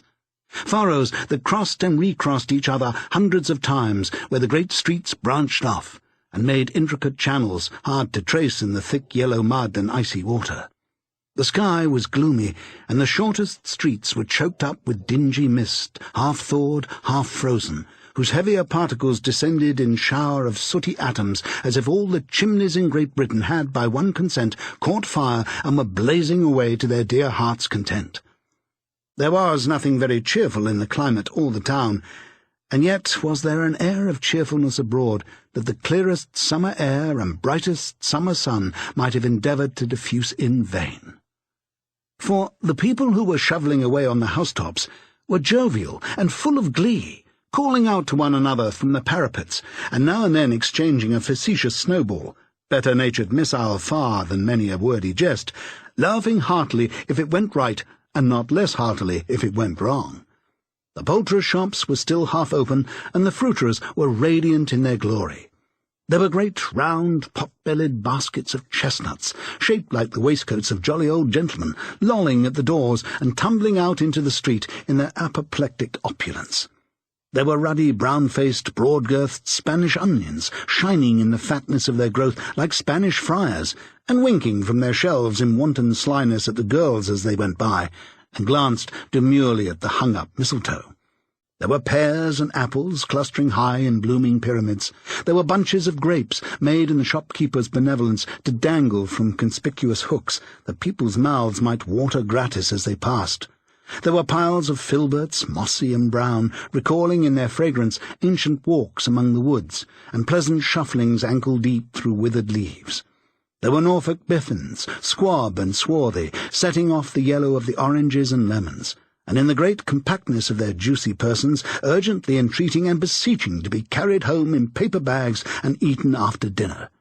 The very gold and silver fish set forth among these choice fruits in a bowl, though members of a dull and stagnant-blooded race, appeared to know that there was something going on, and to a fish went gasping round and round their little world in slow and passionless excitement. The grocers. Oh, the grocers! Nearly closed, and with perhaps 2 shutters down or 1, but through those gaps such glimpses!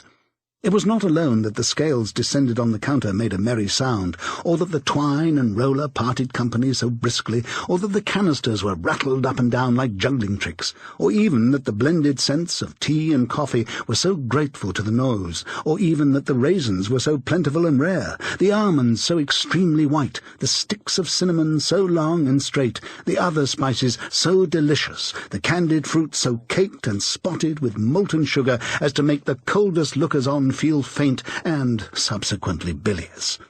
Nor was it that the figs were moist and pulpy, or that the French plums blushed in modest tartness from their highly decorated boxes, or that everything was good to eat and in its Christmas dress. But the customers were all so hurried and so eager in the hopeful promise of the day that they tumbled up against each other at the door, crashing their wicker baskets wildly, and left their purchases upon the counter, and came running back to fetch them, and committed hundreds of the like mistakes in the best humour possible, while the grocer and his people were so frank and fresh that the polished hearts with which they fastened their aprons behind might have been their own, worn outside for general inspection, and for Christmas doors to peck at if they chose. But soon the steeples called good people all to church and chapel, and away they came, flocking through the streets in their best clothes and with their gayest faces. And at the same time there emerged from scores of by-streets, lanes, and nameless turnings innumerable people carrying their dinners to the bakers' shops. The sight of these poor revellers appeared to interest the spirit very much, for he stood with Scrooge beside him in a baker's doorway, and taking off the covers as their bearers passed, sprinkled incense on their dinners from his torch.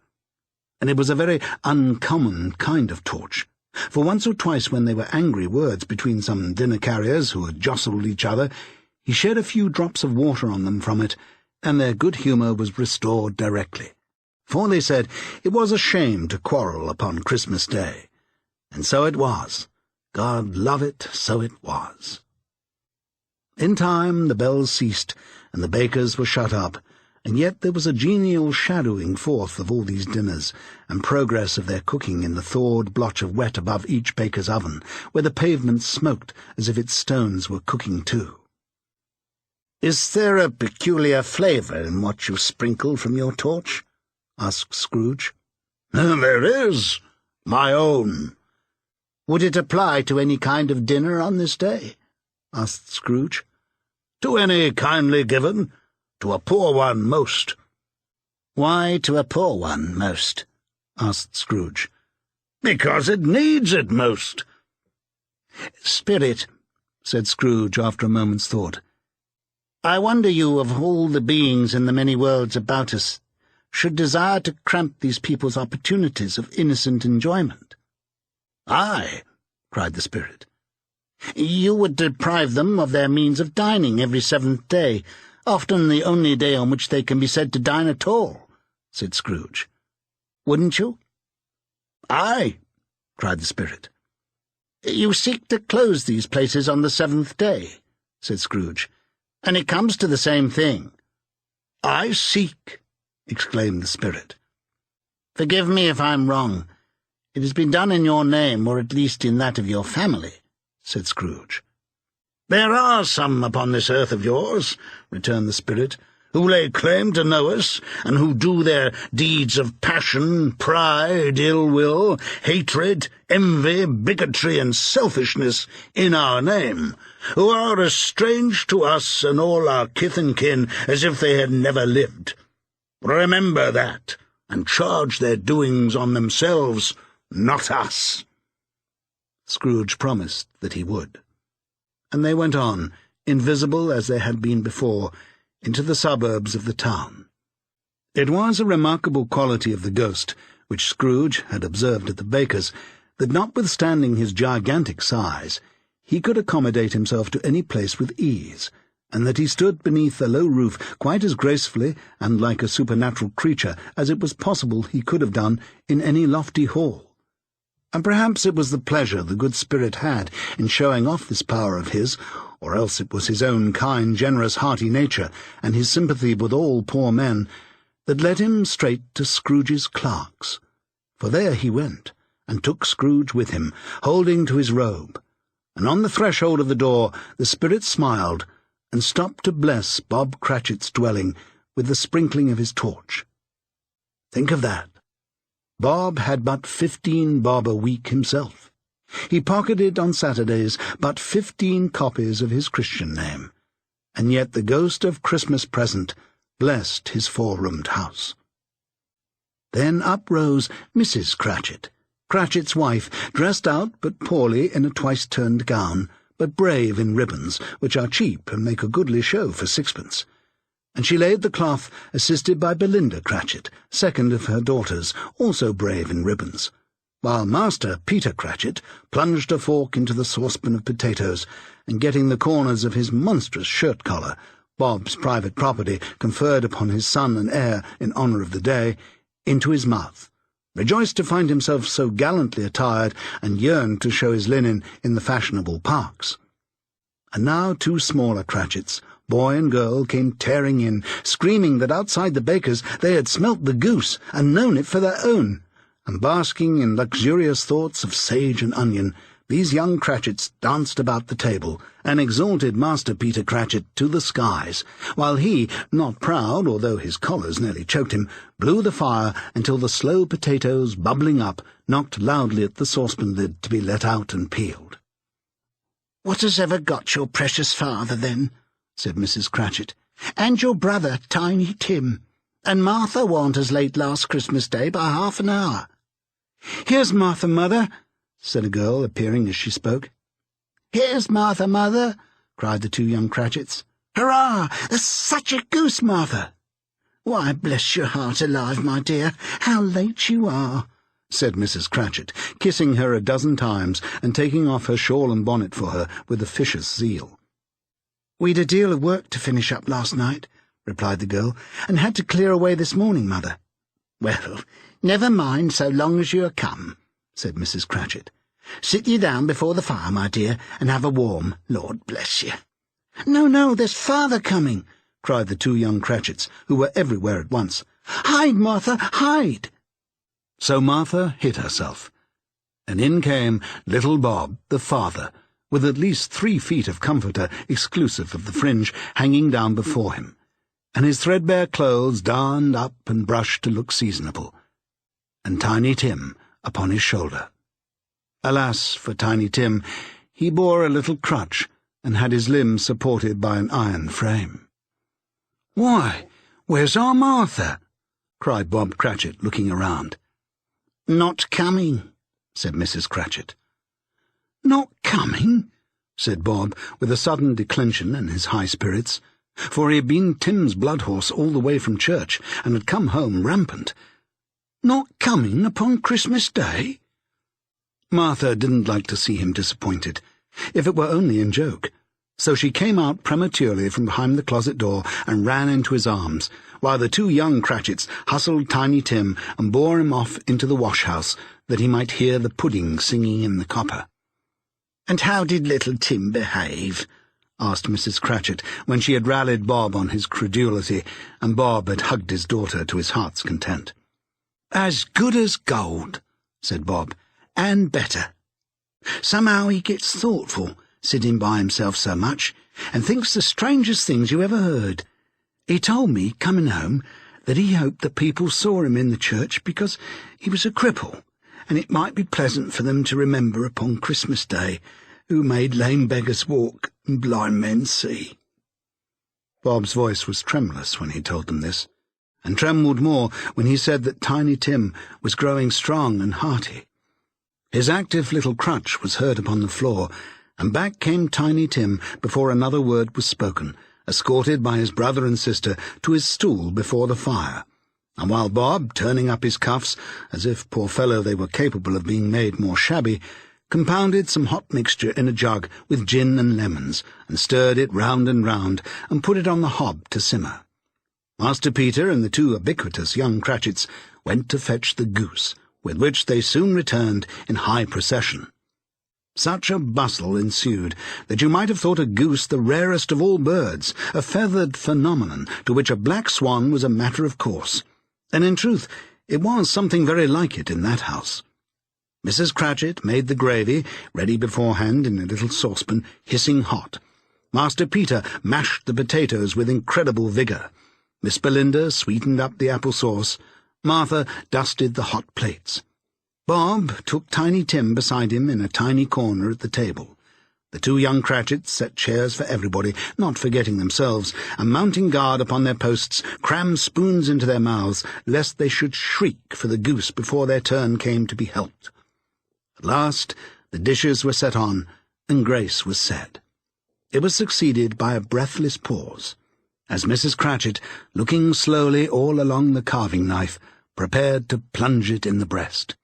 But when she did, and when the long-expected gush of stuffing issued forth, one murmur of delight arose all around the board, and even Tiny Tim, excited by the two young Cratchits, beat on the table with the handle of his knife, and feebly cried, "Hurrah!"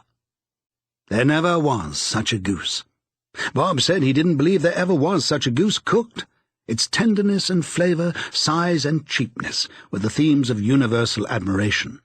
Eked out by apple sauce and mashed potatoes, it was a sufficient dinner for the whole family. Indeed, as Mrs. Cratchit said with great delight, surveying one small atom of a bone upon the dish, they hadn't ate it all at last. Yet every one had had enough, and the youngest Cratchits in particular were steeped in sage and onion to the eyebrows. And now, the plates being changed by Miss Belinda, Mrs. Cratchit left the room alone, too nervous to bear witnesses, to take the pudding up and bring it in. Suppose it should not be done enough? Suppose it should break in turning out? Suppose somebody should have got over the wall of the backyard and stolen it, while they were merry with the goose? A supposition at which the two young Cratchits became livid. All sorts of horrors were supposed. Hello! A great deal of steam. The pudding was out of the copper. A smell like a wash-day. That was the cloth. A smell like an eating-house and a pastry-cook's next door to each other, with a laundress's next door to that. That was the pudding. In half a minute Mrs. Cratchit entered, flushed but smiling proudly with the pudding like a speckled cannonball, so hard and firm, blazing in half a quartern of ignited brandy, and bedight with Christmas holly stuck into the top. Oh, a wonderful pudding! Bob Cratchit said, and calmly, too, that he regarded it as the greatest success achieved by Mrs. Cratchit since their marriage. Mrs. Cratchit said that now the weight was off her mind, she would confess she had had her doubts about the quantity of flour. Everybody had something to say about it, but nobody said or thought it was at all a small pudding for a large family. It would have been a flat heresy to do so. Any Cratchit would have blushed to hint at such a thing. At last, the dinner was all done. The cloth was cleared, the hearth swept, and the fire made up. The compound in the jug being tasted and considered perfect, apples and oranges were put upon the table, and a shovelful of chestnuts on the fire. Then all the Cratchit family drew round the hearth in what Bob Cratchit called a circle, meaning half a one, and at Bob Cratchit's elbow stood the family display of glass, 2 tumblers and a custard cup without a handle. These held the hot stuff from the jug, however, as well as golden goblets would have done. And Bob served it out with beaming looks, while the chestnuts on the fire sputtered and cracked noisily. Then Bob proposed, "A Merry Christmas to us all, my dears. God bless us," which all the family re-echoed. "God bless us, every one," said Tiny Tim, the last of all. He sat very close to his father's side upon his little stool. Bob held his withered little hand in his, as if he loved the child and wished to keep him by his side, and dreaded that he might be taken from him. "Spirit," said Scrooge, with an interest he had never felt before, "tell me if Tiny Tim will live." "I see a vacant seat," replied the ghost, "in the poor chimney corner, and a crutch without an owner, carefully preserved. If these shadows remain unaltered by the future, the child will die." "No, no," said Scrooge. "Oh, no, kind spirit. Say he will be spared." "If these shadows remain unaltered by the future, none other of my race," returned the ghost, "will find him here." "What then? If he be like to die, he had better do it, and decrease the surplus population." Scrooge hung his head to hear his own words quoted by the spirit, and was overcome with penitence and grief. "Man," said the ghost, "if man you be in heart, not adamant, forbear that wicked cant until you have discovered what the surplus is and where it is. Will you decide what men shall live, what men shall die? It may be that in the sight of heaven you are more worthless and less fit to live than millions like this poor man's child. Oh, God, to hear the insect on the leaf pronouncing on the too much life among his hungry brothers in the dust." Scrooge bent before the ghost's rebuke, and trembling cast his eyes upon the ground. But he raised them speedily on hearing his own name. "Mr. Scrooge," said Bob. "I'll give you Mr. Scrooge, the founder of the feast." "The founder of the feast, indeed," cried Mrs. Cratchit, reddening. "I wish I had him here. I'd give him a piece of my mind to feast upon, and I'd hope he'd have a good appetite for it." "My dear," said Bob, "the children. Christmas Day." "It should be Christmas Day, I'm sure," said she, "on which one drinks the health of such an odious, stingy, hard, unfeeling man as Mr. Scrooge. You know he is, Robert. Nobody knows it better than you do, poor fellow." "My dear," was Bob's mild answer, "Christmas Day." "I'll drink his health for your sake, and the day's," said Mrs. Cratchit, "not for his. Long life to him, a Merry Christmas and a Happy New Year. He'll be very merry and very happy, I have no doubt." The children drank the toast after her. It was the first of their proceedings which had no heartiness. Tiny Tim drank it last of all, but he didn't care twopence for it. Scrooge was the ogre of the family. The mention of his name cast a dark shadow on the party, which was not dispelled for a full 5 minutes. After it had passed away, they were 10 times merrier than before, from the mere relief of Scrooge the baleful being done with. Bob Cratchit told them how he had a situation in his eye for Master Peter, which would bring in, if obtained, full 5 and 6pence weekly. The two young Cratchits laughed tremendously at the idea of Peter's being a man of business, and Peter himself looked thoughtfully at the fire from between his collars, as if he were deliberating what particular investments he should favour when he came into the receipt of that bewildering income. Martha, who was a poor apprentice at a milliner's, then told them what kind of work she had to do, and how many hours she worked at a stretch, and how she meant to lie abed tomorrow morning for a good long rest. Tomorrow being a holiday, she passed at home. Also, how she had seen a countess and a lord some days before, and how the lord was much about as tall as Peter, at which Peter pulled up his collars so high that you couldn't have seen his head if you'd been there. All this time the chestnuts and the jug went round and round, and by they had a song about a lost child travelling in the snow, from Tiny Tim, who had a plaintive little voice and sang it very well indeed. There was nothing of high mark in this. They were not a handsome family, they were not well dressed, their shoes were far from being waterproof, their clothes were scanty, and Peter might have known, and very likely did, the inside of a pawnbroker's.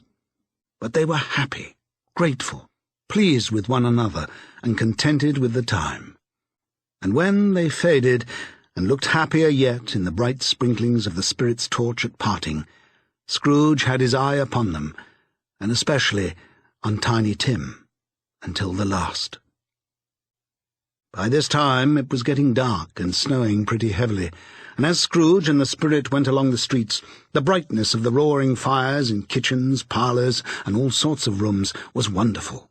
Here the flickering of the blaze showed preparations for a cosy dinner, with hot plates baking through and through before the fire, and deep red curtains ready to be drawn to shut out cold and darkness.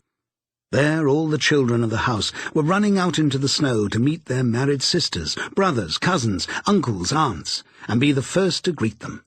Here again were shadows on the window blind of guests assembling, and there a group of handsome girls, all hooded and fur-booted and all chattering at once, tripped lightly off to some near neighbour's house, where, woe upon the single man who saw them enter, artful witches, well they knew it, in a glow.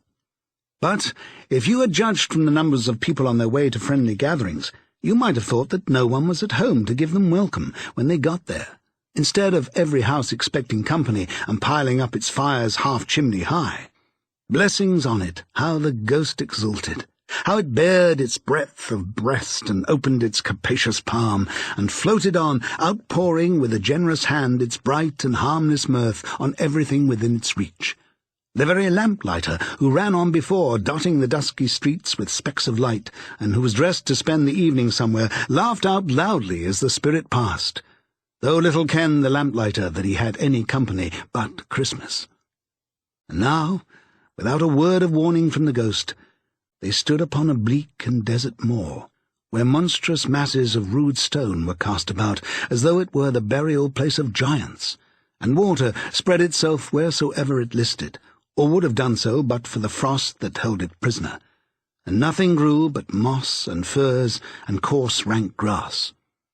Down in the west the setting sun had left a streak of fiery red, which glared upon the desolation for an instant like a sullen eye, and frowning lower, lower, lower yet, was lost in the thick gloom of darkest night. "What place is this?"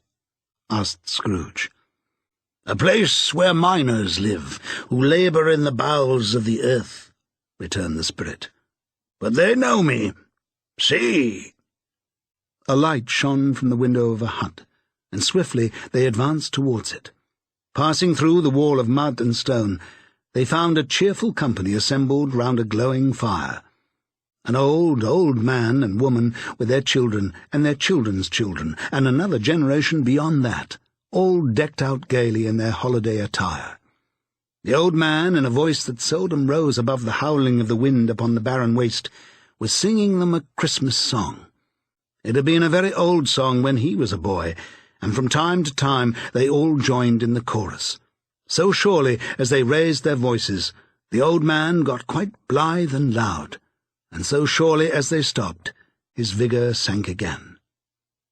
The spirit did not tarry here, but bade Scrooge hold his robe, and passing on above the moor sped whither. Not to see, To sea. To Scrooge's horror, looking back, he saw the last of the land, a frightful range of rocks behind them, and his ears were deafened by the thundering of water as it rolled and roared and raged among the dreadful caverns it had worn and fiercely tried to undermine the earth. Built upon a dismal reef of sunken rocks, some league or so from shore, on which the waters chafed and dashed the wild year through, there stood a solitary lighthouse. Great heaps of seaweed clung to its base, and storm birds, born of the wind, one might suppose, as seaweed of the water, rose and fell about it like the waves they skimmed. But even here, 2 men who watched the light had made a fire that through the loophole in the thick stone wall shed out a ray of brightness on the awful sea. Joining their horny hands over the rough table at which they sat, they wished each other Merry Christmas in their can of grog, and one of them, the elder too, with his face all damaged and scarred with hard weather, as the figurehead of an old ship might be, struck up a sturdy song that was like a gale in itself. Again the ghost sped on, above the black and heaving sea, on and on, until, being far away, as he told Scrooge, from any shore, they lighted on a ship. There stood beside the helmsman at the wheel, the lookout in the bow, the officers who had the watch, dark, ghostly figures in their several stations. But every man among them hummed a Christmas tune, or had a Christmas thought, or spoke below his breath to his companion of some bygone Christmas day, with homeward hopes belonging to it. And every man on board, waking or sleeping, good or bad, had had a kinder word for another on that day than on any day in the year, and had shared to some extent in its festivities, and had remembered those he cared for at a distance, and had known that they delighted to remember him. It was a great surprise to Scrooge, while listening to the moaning of the wind, and thinking what a solemn thing it was to move on through the lonely darkness over an unknown abyss, whose depths were secret as profound as death. It was a great surprise to Scrooge, while thus engaged, to hear a hearty laugh. It was a much greater surprise to Scrooge to recognize it as his own nephew's, and to find himself in a bright, dry, gleaming room with the Spirit standing smiling by his side and looking at that same nephew with approving affability. "Ha, ha, ha, ha!" laughed Scrooge's nephew. "Ha, ha, ha, ha, ha!" If you should happen, by any unlikely chance, to know a man more blessed in a laugh than Scrooge's nephew, all I can say is, I should like to know him too. Introduce him to me, and I'll cultivate his acquaintance. It is a fair, even-handed, noble adjustment of things that while there is infection in disease and sorrow, there is nothing in the world so irresistibly contagious as laughter and good humour. When Scrooge's nephew laughed in this way, holding his sides, rolling his head, and twisting his face into the most extravagant contortions, Scrooge's niece by marriage laughed as heartily as he, and their assembled friends, being not a bit behind, roared out lustily. "Ha, ha, ha, ha, ha, ha, ha! He said that Christmas was a humbug, as I live!" cried Scrooge's nephew. "He believed it, too." "More shame for him, Fred," said Scrooge's niece indignantly. "Bless those women. They never do anything by halves. They are always in earnest." She was very pretty, exceedingly pretty, with a dimpled, surprised-looking, capital face, a ripe little mouth that seemed made to be kissed, as no doubt it was, all kinds of good little dots about her chin that melted into one another when she laughed, and the sunniest pair of eyes you ever saw in any little creature's head. Altogether, she was what you would have called provoking, you know, but satisfactory too. Oh, perfectly satisfactory. "He's a comical old fellow," said Scrooge's nephew. "That's the truth, and not so pleasant as he might be.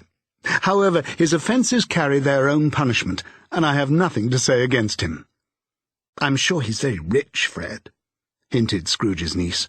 "At least you always tell me so." "What of that, my dear?" said Scrooge's nephew. "His wealth is of no use to him. He don't do any good with it.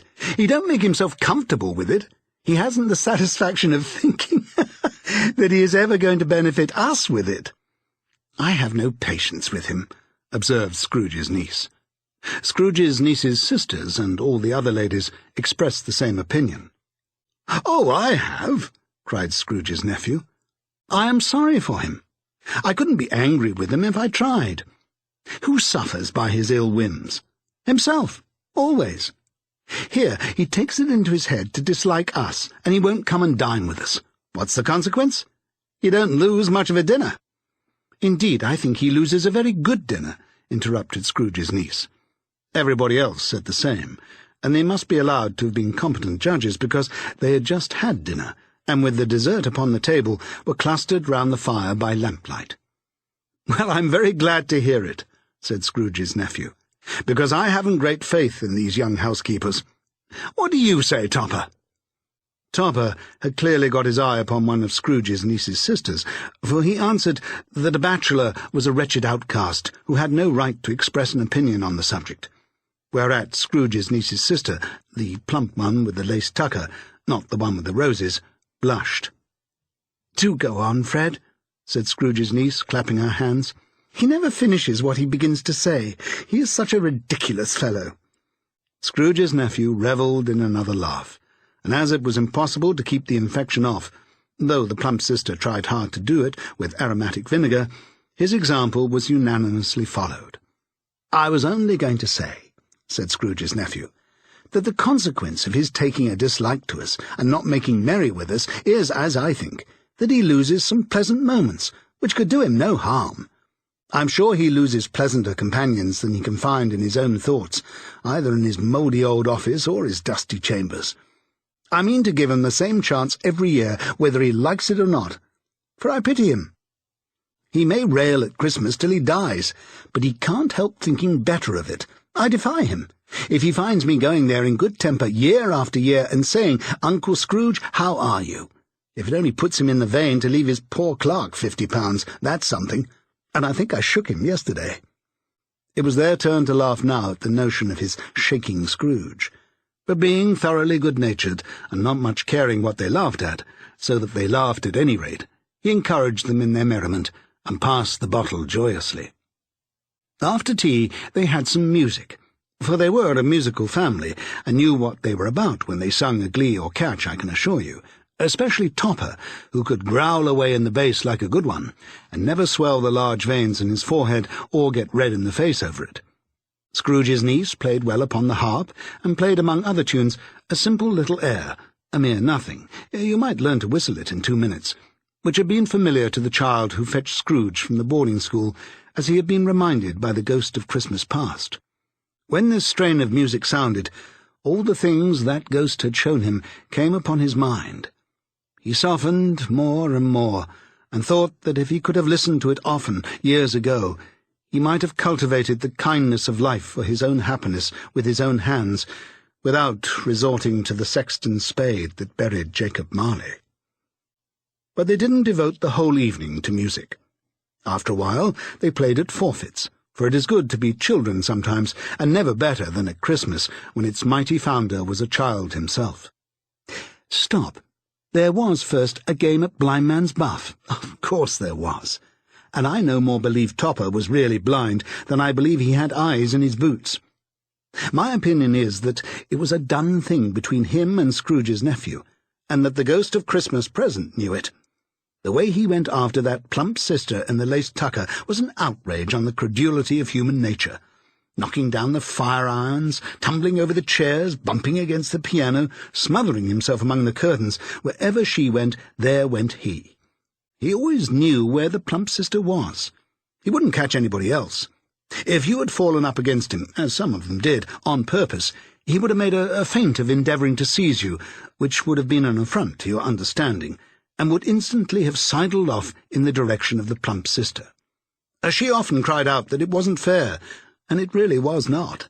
But when at last he caught her, when in spite of all her silken rustlings and her rapid flutterings past him, he got her into a corner whence there was no escape, then his conduct was the most execrable, for his pretending not to know her, his pretending that it was necessary to touch her headdress, and further to assure himself of her identity by pressing a certain ring upon her finger and a certain chain about her neck, was vile, monstrous. No doubt she told him her opinion of it, when, another blind man being in office, they were so very confidential together, behind the curtains. Scrooge's niece was not one of the blind man's buff party, but was made comfortable with a large chair and a footstool in a snug corner, where the ghost and Scrooge were close behind her. But she joined in the forfeits, and loved her love to admiration with all the letters of the alphabet. Likewise, at the game of how, when, and where, she was very great, and to the secret joy of Scrooge's nephew, beat her sisters hollow, though they were sharp girls too, as Topper could have told you. There might have been 20 people there, young and old, but they all played. And so did Scrooge, for wholly forgetting in the interest he had in what was going on, that his voice made no sound in their ears, he sometimes came up with his guess quite loud, and very often guessed quite right too. For the sharpest needle, best Whitechapel warranted not to cut in the eye, was not sharper than Scrooge, blunt as he took it in his head to be. The ghost was greatly pleased to find him in this mood, and looked upon him with such favour that he begged like a boy to be allowed to stay until the guests departed. But this, the spirit said, could not be done. "Here is a new game," said Scrooge. "1 half-hour, spirit, only one." It was a game called Yes and No, where Scrooge's nephew had to think of something, and the rest must find out what. He only answering to their questions yes or no, as the case was.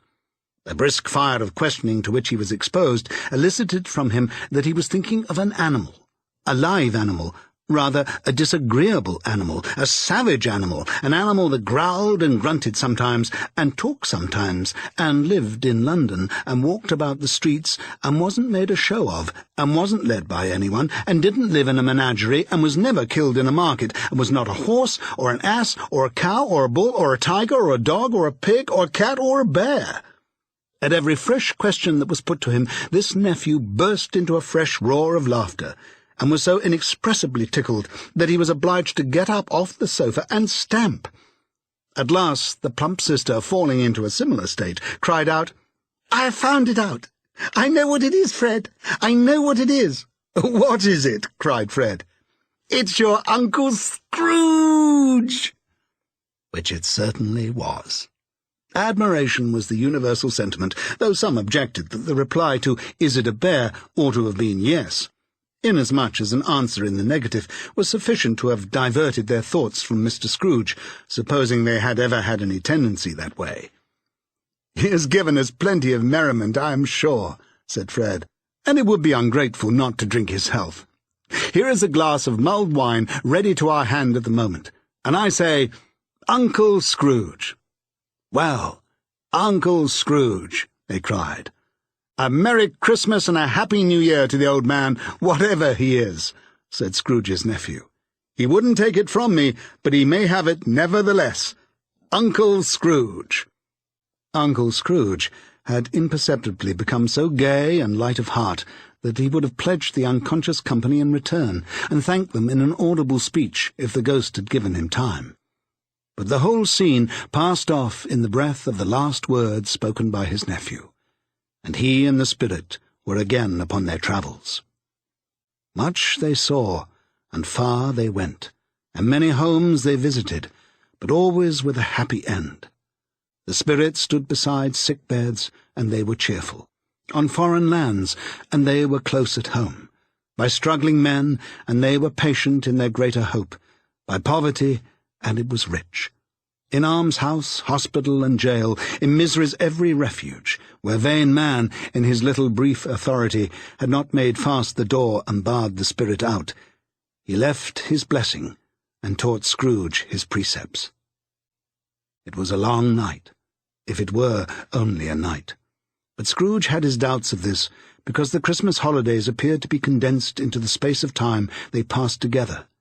It was strange, too, that while Scrooge remained unaltered in his outward form, the ghost grew older, clearly older. Scrooge had observed this change, but never spoke of it, until they left a child's 12th night party, when, looking at the spirit as they stood together in an open place, he noticed that its hair was grey. "Are spirits' lives so short?" asked Scrooge. "My life upon this globe is very brief," replied the ghost. "It ends tonight." "Tonight?" cried Scrooge. "Tonight at midnight. Hark! The time is drawing near." The chimes were ringing the 11:15 at that moment. "Forgive me if I'm not justified in what I ask," said Scrooge, looking intently at the spirit's robe. "But I see something strange, and not belonging to yourself, protruding from your skirts. Is it a foot or a claw?" "It might be a claw for the flesh there is upon it," was the spirit's sorrowful reply. "Look here." From the foldings of its robe it brought 2 children, wretched, abject, frightful, hideous, miserable. They knelt down at its feet and clung upon the outside of its garment. "Old man, look here.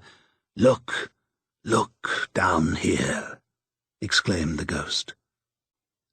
They were a boy and girl, yellow, meagre, ragged, scowling, wolfish, but prostrate too in their humility. Where graceful youth should have filled their features out and touched them with its freshest tints, a stale and shriveled hand like that of age had pinched and twisted them and pulled them into shreds. Where angels might have sat enthroned, devils lurked and glared out menacing.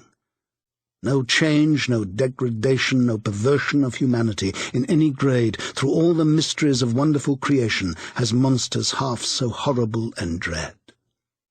Scrooge started back, appalled. Having them shown to him in this way, he tried to say they were fine children, but the words choked themselves rather than be parties to a lie of such enormous magnitude. "Spirit, Are they yours?" Scrooge could say no more. "They are man's," said the spirit, looking down upon them, "and they cling to me, appealing from their fathers.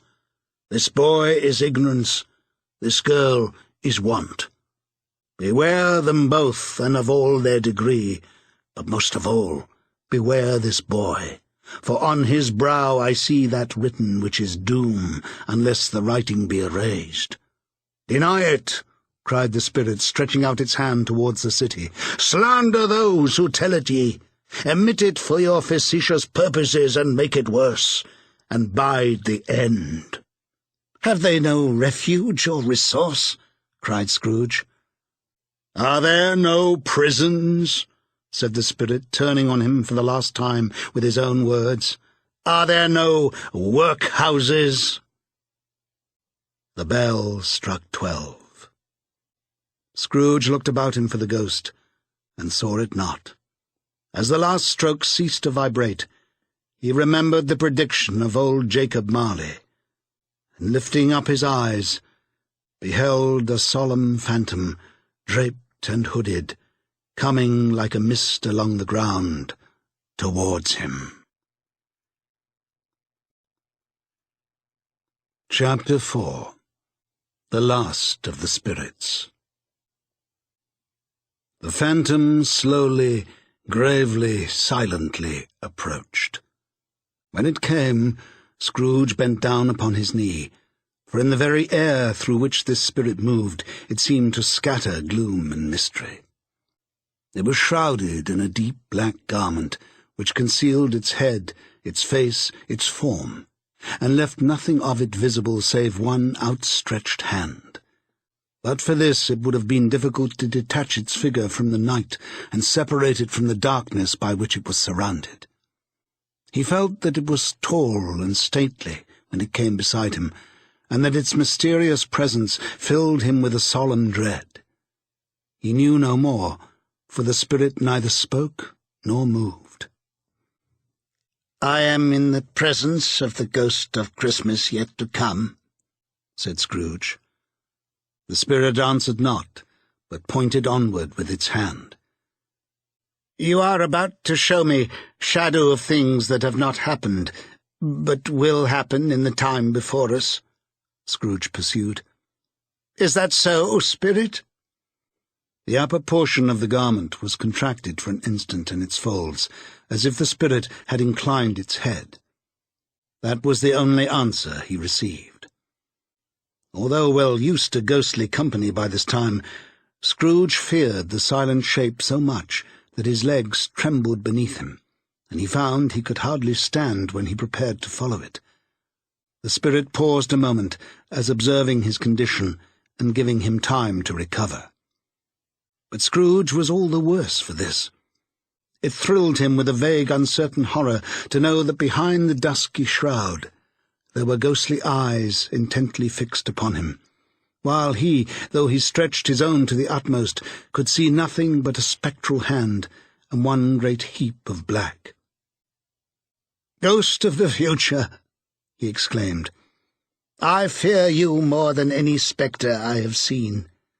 But as I know your purpose is to do me good, and as I hope to live to be another man from what I was, I am prepared to bear your company, and do it with a thankful heart. Will you not speak to me?"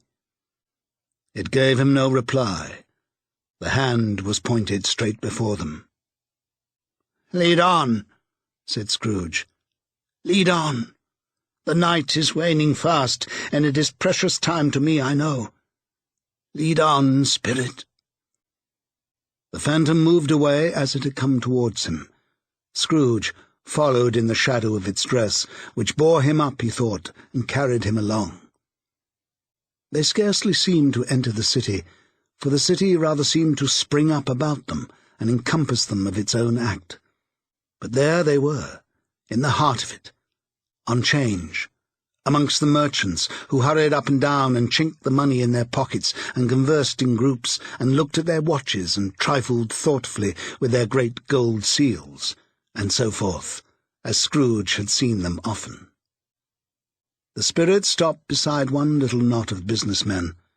Observing that the hand was pointed to them, Scrooge advanced to listen to their talk. "No," said a great fat man with a monstrous chin. "I don't know much about it either way. I only know he's dead." "When did he die?"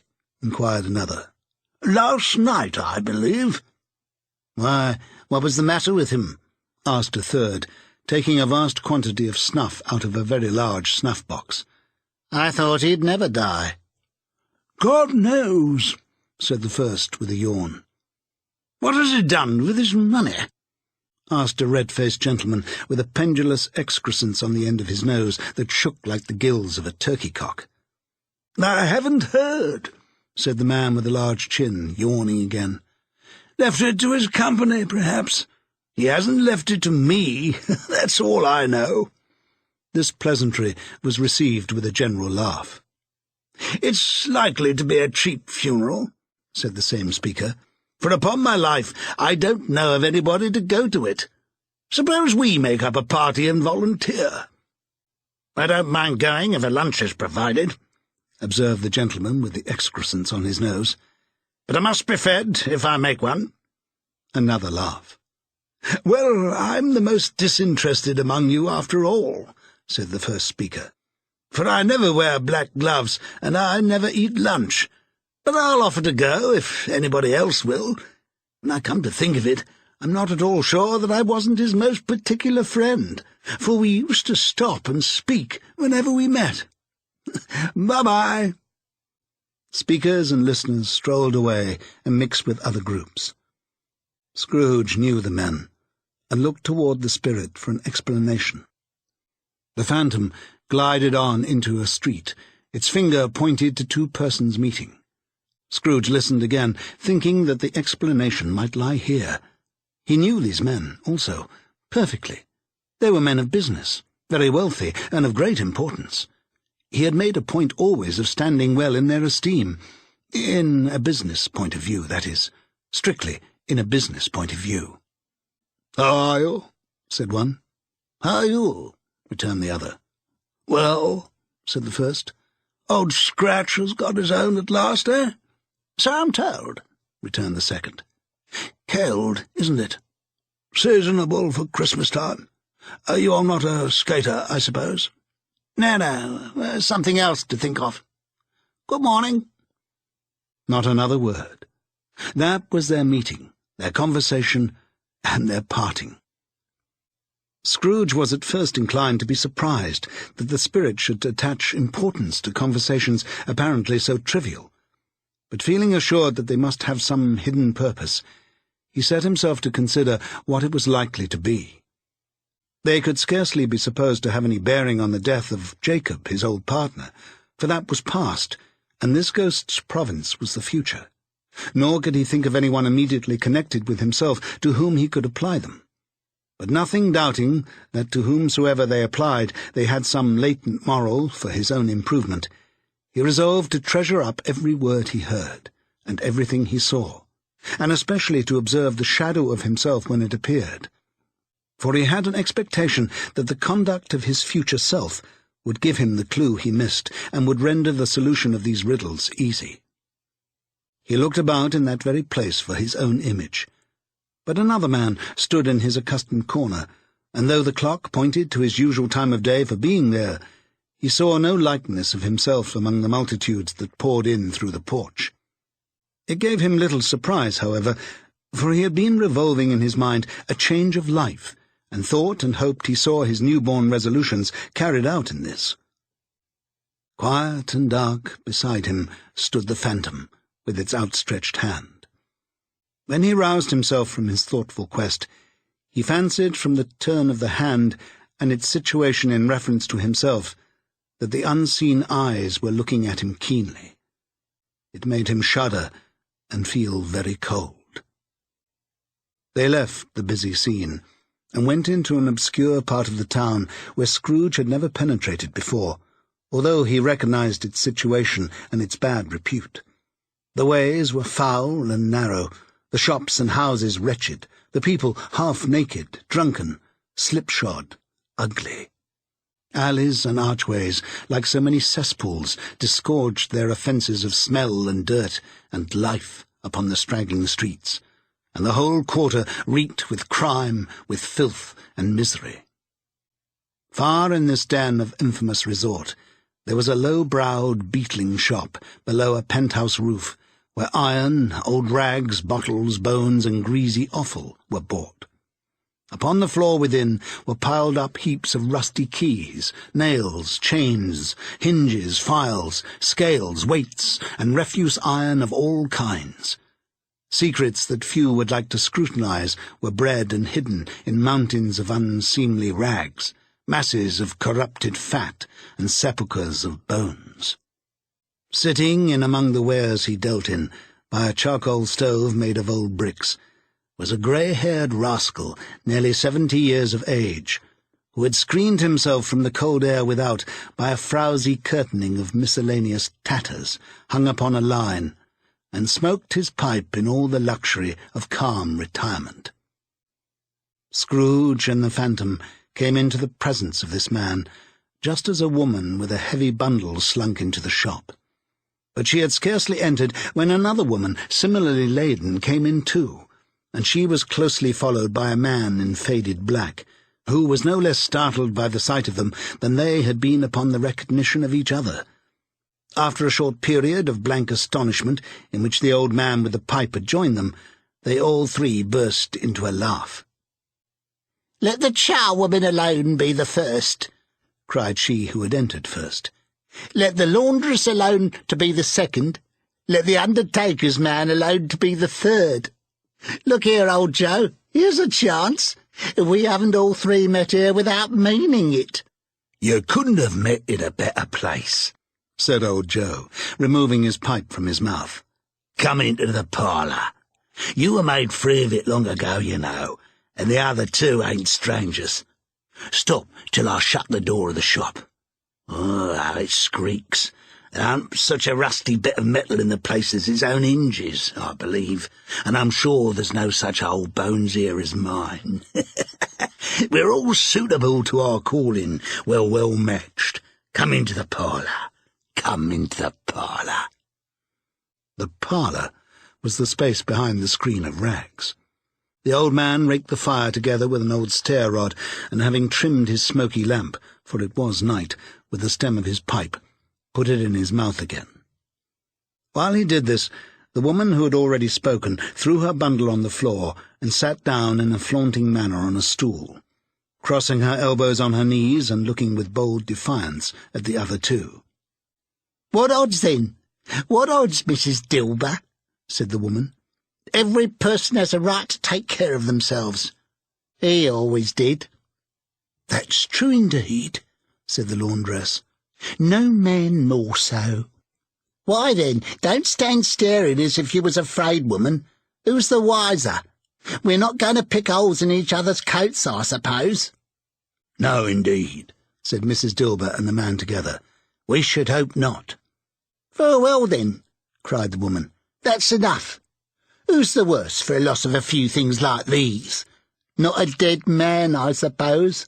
"No, indeed," said Mrs. Dilber, laughing. "If he wanted to keep them after he was dead, a wicked old screw," pursued the woman, "why wasn't he natural in his lifetime? If he had been, he'd have had somebody to look after him when he was struck with death, instead of lying gasping out his last there, alone by himself." "It's the truest word that ever was spoke," said Mrs. Dilber. "It's a judgment on him." "I wish it were a little heavier judgment," replied the woman, "and it should have been, you may depend upon it, if I could have laid my hands on anything else. Open that bundle, old Joe, and let me know the value of it. Speak out plain. I'm not afraid to be first, nor afraid for them to see it. We know pretty well that we were helping ourselves before we met here, I believe. It's no sin. Open the bundle, Joe." But the gallantry of her friends would not allow of this, and the man in faded black, mounting the breach, first produced his plunder. It was not extensive. A seal or two, a pencil case, a pair of sleeve buttons, and a brooch of no great value were all. They were severally examined and appraised by old Joe, who chalked the sums he was disposed to give for each upon the wall, and added them up into a total when he found there was nothing more to come. "That's your account," said Joe, "and I wouldn't give another sixpence if I was to be boiled for not doing it. Who's next?" Mrs. Dilber was next. Sheets and towels, a little wearing apparel, 2 old-fashioned silver teaspoons, a pair of sugar tongs, and a few boots. Her account was stated on the wall in the same manner. "I always give too much to ladies. It's a weakness of mine, and that's the way I ruin myself," said old Joe. "That's your account. If you asked me for another penny and made it an open question, I'd repent of being so liberal and knock off 1/2 crown." "And now, undo my bundle, Joe," said the first woman. Joe went down on his knees for the greater convenience of opening it, and having unfastened a great many knots, dragged out a large and heavy roll of some dark stuff. "What do you call this?" said Joe. "Bed curtains?" "Ah," returned the woman, laughing and leaning forward on her crossed arms. "Bed curtains? You don't mean to say you took 'em down, rings and all, with him lying there?" said Joe. "Yes, I do," replied the woman. "Why not?" "You were born to make your fortune," said Joe, "and you'll certainly do it." "I certainly shan't hold my hand when I can get anything in it by reaching it out, for the sake of such a man as he was, I promise you, Joe," returned the woman coolly. "Don't drop that oil upon the blankets now." "His blankets?" asked Joe. "Whose else's, do you think?" replied the woman. "He isn't likely to take a cold without them, I dare say." "I hope he didn't die of anything catching, eh?" said old Joe, stopping in his work and looking up. "Don't be afraid of that," returned the woman. "I ain't so fond of his company that I'd loiter about him for such things if he did. He may look through that shirt till your eyes ache, but you won't find a hole in it, not a threadbare place. It's the best he had, and a fine one, too. They'd have wasted it if it hadn't been for me." "What do you call wasting of it?" asked old Joe. "Putting it on him to be buried in, for sure," replied the woman with a laugh. "Somebody was fool enough to do it, but I took it off again. If calico ain't good enough for such a purpose, it isn't good enough for anything. It's quite as becoming to the body. He can't look uglier than he did in that one." Scrooge listened to this dialogue in horror. As they sat grouped about their spoil in the scanty light afforded by the old man's lamp, he viewed them with a detestation and disgust which could hardly have been greater, though they had been obscene demons marketing the corpse itself. Laughed the same woman when old Joe produced a flannel bag with money in it, told out their several gains upon the ground. "This is the end of it, you see. He frightened everyone away from him when he was alive, to profit us when he was dead." "Spirit," said Scrooge, shuddering from head to foot. I see. The case of this unhappy man might be my own. My life tends that way now. Merciful heaven, what is this?" He recoiled in terror, for the scene had changed, and now he almost touched a bed, a bare, uncurtained bed, on which, beneath a ragged sheet, there lay something covered up, which, though it was dumb, announced itself in awful language. The room was very dark, too dark to be observed with any accuracy, though Scrooge glanced around it in obedience to a secret impulse, anxious to know what kind of room it was. A pale light, rising in the outer air, fell straight upon the bed, and on it, plundered and bereft, unwatched, unwept, uncared for, was the body of this man. Scrooge glanced towards the phantom. Its steady hand was pointed to the head. The cover was so carelessly adjusted that the slightest raising of it, the motion of a finger upon Scrooge's part, would have disclosed the face. He thought of it, felt how easy it would be to do, and longed to do it. But he had no more power to withdraw the veil than to dismiss the spectre at his side. "O cold, cold, rigid, dreadful death, set up thine altar here, and dress it with such terrors as thou hast at thy command, for this is thy dominion. But of the loved, revered, and honoured head, thou canst not turn one hair to thy dread purposes, or make one feature odious. It is not that the hand is heavy, and will fall down when released. It is not that the heart and pulse are still, but that the hand was open, generous and true, the heart brave, warm, and tender, and the pulse a man's. Strike, shadow, strike, and see his good deeds springing from the wound, to sow the world with life immortal." No voice pronounced these words in Scrooge's ears, and yet he heard them when he looked upon the bed. He thought, if this man could be raised up now, what would be his foremost thoughts? Avarice, hard-dealing, griping cares? They have brought him to a rich end, truly. He lay in the dark, empty house, with not a man, a woman, or a child to say he was kind to me in this or that, and for the memory of one kind word I will be kind to him. A cat was tearing at the door, and there was the sound of gnawing rats beneath the hearthstone. What they wanted in the room of death, and why they were so restless and disturbed, Scrooge did not dare to think.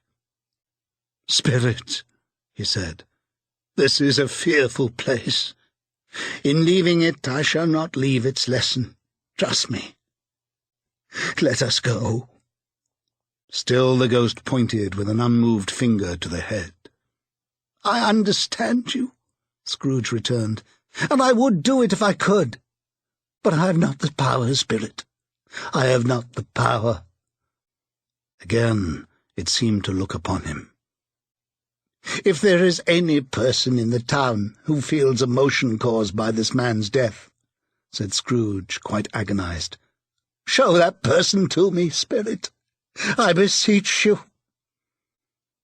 The phantom spread its dark robe before him for a moment, like a wing, and withdrawing it, revealed a room by daylight, where a mother and her children were.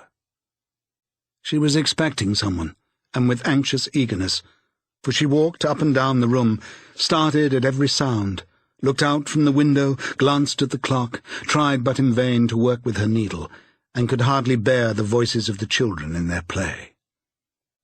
At length the long-expected knock was heard. She hurried to the door and met her husband, a man whose face was careworn and depressed, though he was young. There was a remarkable expression in it now, a kind of serious delight of which he felt ashamed and which he struggled to repress. He sat down to the dinner that had been boarding for him by the fire, and when she asked him faintly what news, which was not until after a long silence, he appeared embarrassed how to answer. "Is it good," she said, "or bad?" to help him. "Bad," he answered. "We are quite ruined." "No, there is hope yet, Caroline." "If he relents," she said, amazed. "There is? Nothing is past hope, if such a miracle has happened." "He is past relenting," said her husband. "He's dead." She was a mild and patient creature, if her face spoke truth, but she was thankful in her soul to hear it, and she said so, with clasped hands. She prayed forgiveness the next moment and was sorry, but the first was the emotion of her heart. What the half-drunken woman whom I told you of last night said to me when I tried to see him and obtain a week's delay, and what I thought was a mere excuse to avoid me, turns out to have been quite true. He was not only very ill, but dying then. To whom will our debt be transferred? I don't know, but before that time we shall be ready with the money, and even though we were not, it would be a bad fortune indeed to find so merciless a creditor in his successor. We may sleep tonight with light hearts, Caroline. Yes, soften it as they would, their hearts were lighter. The children's faces, hushed and clustered round to hear what they so little understood, were brighter, and it was a happier house for this man's death. The only emotion that the ghost could show him, caused by the event, was one of pleasure. "Let me see some tenderness connected with a death," said Scrooge, "or that dark chamber spirit which we left just now will be for ever present to me." The ghost conducted him through several streets familiar to his feet, and as they went along, Scrooge looked here and there to find himself, but nowhere was he to be seen. They entered poor Bob Cratchit's house, the dwelling he had visited before, and found the mother and the children seated round the fire. Quiet, very quiet. The noisy little Cratchits were as still as statues in one corner, and sat looking up at Peter, who had a book before him. The mother and her daughters were engaged in sewing, but surely they were very quiet. And he took a child, and set him in the midst of them. Where had Scrooge heard those words? He had not dreamed them. The boy must have read them out, as he and the spirit crossed the threshold. Why did he not go on? The mother laid her work upon the table, and put her hand up to her face. "The colour hurts my eyes," she said. The colour! Ah, poor Tiny Tim. "They're better now again," said Cratchit's wife. "It makes them weak by candlelight, and I wouldn't show weak eyes to your father when he comes home for the world. It must be near his time." "Past it, rather," Peter answered, shutting up his book. "But I think he has walked a little slower than he used these last few evenings, Mother." They were very quiet again. At last she said, and in a steady, cheerful voice that only faltered once, I've known him walk with Tiny Tim upon his shoulder very fast indeed." "And so have I," cried Peter. "Often." "And so have I," exclaimed another. So had all. "But he was very light to carry," she resumed, intent upon her work. "And his father loved him so that it was no trouble. No trouble. And there is your father at the door." She hurried out to meet him, and little Bob in his comforter, he had need of it, poor fellow, came in. His tea was ready for him on the hob, and they all tried who should help him to it most. Then the two young Cratchits got upon his knees and laid each child a little cheek against his face, as if they said, "Don't mind it, father. Don't be grieved." Bob was very cheerful with them, and spoke pleasantly to all the family. He looked at the work upon the table and praised the industry and speed of Mrs. Cratchit and the girls. They would be done long before Sunday, he said. "Sunday? You went today, then, Robert?" said his wife. "Yes, my dear," returned Bob. "I wish you could have gone. It would have done you good to see how green a place it is. But you'll see it often. I promised him that I would walk there on a Sunday." "My little child," cried Bob. "My little child." He broke down all at once. He couldn't help it. If he could have helped it, he and his child would have been farther apart, perhaps, than they were. He left the room and went upstairs into the room above, which was lighted cheerfully and hung with Christmas. There was a chair set close beside the child, and there were signs of someone having been there lately. Poor Bob sat down in it, and when he had thought a little and composed himself, he kissed the little face. He was reconciled to what had happened, and went down again quite happy. They drew about the fire and talked, the girls and mother working still. Bob told them of the extraordinary kindness of Mr. Scrooge's nephew, whom he had scarcely seen but once, and who, meeting him in the street that day, and seeing that he looked just a little down, you know, said Bob, inquired what had happened to distress him. "On which," said Bob, "for he is the pleasantest spoken gentleman you ever heard, I told him. 'I'm heartily sorry for it, Mr. Cratchit,' he said, 'and heartily sorry for your good wife. By the by, how did he ever know that, I don't know.' 'You what, my dear?' 'Why, that you were a good wife,' replied Bob. 'Everybody knows that,' said Peter. 'Very well observed, my boy,' cried Bob. 'I hope they do.' 'Heartily sorry,' he said, 'for your good wife. If I can be of service to you in any way,' he said, giving me his card, 'that's where I live. Pray come to me.' 'No, it wasn't,' cried Bob, 'for the sake of anything he might be able to do for us, so much as for his kind way, that this was quite delightful. It really seemed as if he'd known our Tiny Tim, and felt with us.' 'I'm sure he's a good soul,' said Mrs. Cratchit. 'You would be surer of it, my dear,' returned Bob, 'if you saw and spoke to him.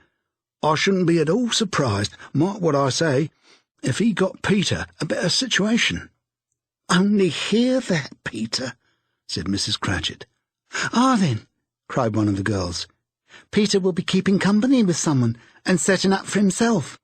'Get along with you,' retorted Peter, grinning. 'It's just as likely as not,' said Bob, 'one of these days, though there's plenty of time for that, my dear. But however and whenever we part from one another, I'm sure we shall none of us forget poor Tiny Tim, shall we, or this parting that there was among us?' 'Never, father,' cried they all. 'And I know,' said Bob, 'I know, my dears, that when we recollect how patient and how mild he was, although he was a little child, we shall not quarrel easily among ourselves, and forget poor Tiny Tim in doing it.' 'No, never, father,' they all cried again. 'I'm very happy,' said little Bob. 'I am very happy.' Mrs. Cratchit kissed him, his daughters kissed him, the two young Cratchits kissed him, and Peter and himself shook hands. 'Spirit of Tiny Tim, thy childish essence was from God.' 'Spectre,' said Scrooge, 'something informs me that our parting moment is at hand. I know it, but I know not how. Tell me what man that was whom we saw lying dead. The ghost of Christmas yet to come conveyed him as before, though at a different time, he thought. Indeed, there seemed no order in these latter visions, save that they were in the future, into the resorts of businessmen, but showed him not himself. Indeed, the spirit did not stay for anything, but went straight on, as to the end just now desired, until besought by Scrooge to tarry for a moment. "These courts," said Scrooge, "through which we hurry now, is where my place of occupation is, and has been for a length of time. I see the house. Let me behold what I shall be in days to come." The spirit stopped. The hand was pointed elsewhere. "The house is yonder," Scrooge exclaimed. "Why do you point away?" The inexorable finger underwent no change. Scrooge hastened to the window of his office and looked in. It was an office still, but not his. The furniture was not the same, and the figure in the chair was not himself. The phantom pointed as before. He joined it once again, and wondering why and whither he had gone, accompanied it until they reached an iron gate. He paused to look around before entering. A churchyard. Here, then, the wretched man whose name he'd now to learn lay underneath the ground. It was a worthy place, walled in by houses, overrun by grass and weeds, the growth of vegetation's death, not life, choked up with too much burying, fat with repleted appetite. A worthy place. The spirit stood among the graves and pointed down to one. He advanced towards it, trembling. The phantom was exactly as it had been, but he dreaded that he saw new meaning in its solemn shape. "Before I draw nearer to that stone to which you point," said Scrooge, "answer me one question. Are these the shadows of the things that will be, or are they the shadows of things that may be only?" Still the ghost pointed downward to the grave by which it stood. "Men's courses will foreshadow certain ends, to which, if persevered in, they must lead," said Scrooge. "But if the courses be departed from, the ends will change. Say it is thus, with what you show me." The spirit was immovable as ever. Scrooge crept towards it, trembling as he went, and following the finger, read upon the stone of the neglected grave his own name, Ebenezer Scrooge. "Am I that man who lay upon the bed?" he cried upon his knees. The finger pointed from the grave to him and back again. "No, spirit! Oh, no, no!" The finger still was there. "Spirit!" he cried, tight clutching at its robe. "Hear me. I am not the man I was. I will not be the man I must have been but for this intercourse. Why show me this, if I am past all hope?" For the first time, the hand appeared to shake. "Good spirit," he pursued, as down upon the ground he fell before it, "your nature intercedes for me and pities me. Assure me that I yet may change these shadows you have shown me by an altered life." The kind hand trembled. "I will honour Christmas in my heart, and try to keep it all the year. I will live in the past, the present, and the future. The spirits of all three shall strive within me. I will not shut out the lessons that they teach. Oh, tell me I may sponge away the writing on this stone." In his agony he caught the spectral hand. It sought to free itself, but he was strong in his entreaty, and detained it. The spirit, stronger yet, repulsed him. Holding up his hands in a last prayer to have his fate reversed, he saw an alteration in the phantom's hood and dress. It shrunk, collapsed, and dwindled down into a bedpost. Chapter 5. The End of It. Yes, And the bedpost was his own. The bed was his own, the room was his own. Best and happiest of all, the time before him was his own to make amends in. "I will live in the past, the present, and the future," Scrooge repeated as he scrambled out of bed. "The spirits of all three shall strive within me. Oh, Jacob Marley, heaven and the Christmas time be praised for this. I say it on my knees, old Jacob, on my knees." He was so fluttered and so glowing with his good intentions that his broken voice would scarcely answer to his call. He had been sobbing violently in his conflict with the spirit, and his face was wet with tears. "They are not torn down," cried Scrooge, folding one of his bed-curtains in his arms. "They are not torn down, rings and all. They are here. I am here. The shadows of the things that would have been may be dispelled. They will be, I know they will." His hands were busy with his garments all this time, turning them inside out, putting them on upside down, tearing them, mislaying them, making them parties to every kind of extravagance. "I don't know what to do," cried Scrooge, laughing and crying in the same breath, and making a perfect Laocoon one of himself with his stockings. "I am as light as a feather. I am as happy as an angel. I am as merry as a schoolboy. I am as giddy as a drunken man.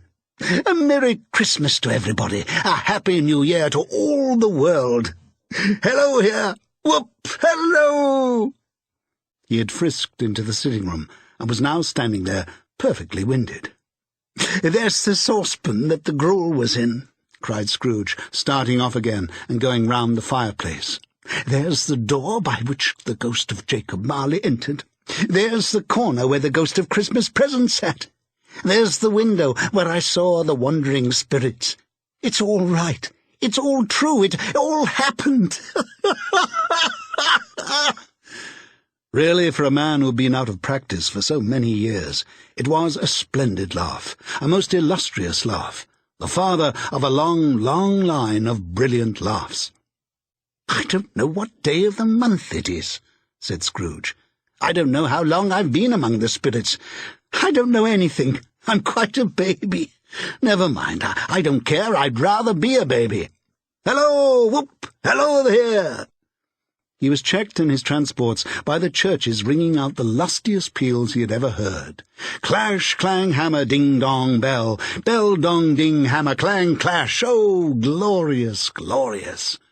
Running to the window, he opened it and put out his stirring, cold, cold, piping for the blood to dance to. Golden sunlight, heavenly sky, sweet fresh air, merry bells. Oh, glorious, glorious! "What's today?" cried Scrooge, calling downward to a boy in Sunday clothes, who perhaps had loitered in to look about him. "Aye?" returned the boy with all his might of wonder. "What's today, my fine fellow?" said Scrooge. "Today?" replied the boy. "Why, Christmas Day." "It's Christmas Day," said Scrooge to himself. "I haven't missed it. The spirits have done it all in one night. They can do anything they like. Of course they can. Of course they can. Hello, my fine fellow." "Hello," returned the boy. "Do you know the poulterers in the next street but one at the corner?" Scrooge inquired. "I should hope I did," replied the lad. "An intelligent boy," said Scrooge. "A remarkable boy. Do you know whether they've sold the prize turkey that was hanging up there? Not the little prize turkey, the big one." "What, the one as big as me?" returned the boy. "Oh, what a delightful boy," said Scrooge. "It's a pleasure to talk to him. Yes, my buck." "It's hanging there now," replied the boy. "Is it?" said Scrooge. "Go and buy it." "Walker!" exclaimed the boy. "No, no," said Scrooge. "I am in earnest. Go and buy it, and tell them to bring it here, that I may give them the direction where to take it. Come back with the man, and I'll give you a shilling. Come back with him in less than 5 minutes, and I'll give you half a crown." "I'll send it to Bob Cratchit's," whispered Scrooge, rubbing his hands and splitting with a laugh. "He shan't know who sends it. It's twice the size of Tiny Tim.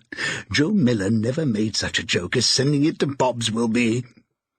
The hand in which he wrote the address was not a steady one, but write it he did, somehow, and went downstairs to open the street door, ready for the coming of the poulterer's man.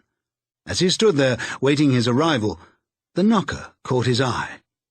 "I shall love it, as long as I live," cried Scrooge, patting it with his hand. "I scarcely ever looked at it before. What an honest expression it has in its face. It's a wonderful knocker. Oh, here's the turkey! Hello! Whoop! How are you? Merry Christmas!" It was a turkey. He never could have stood upon his legs, that bird.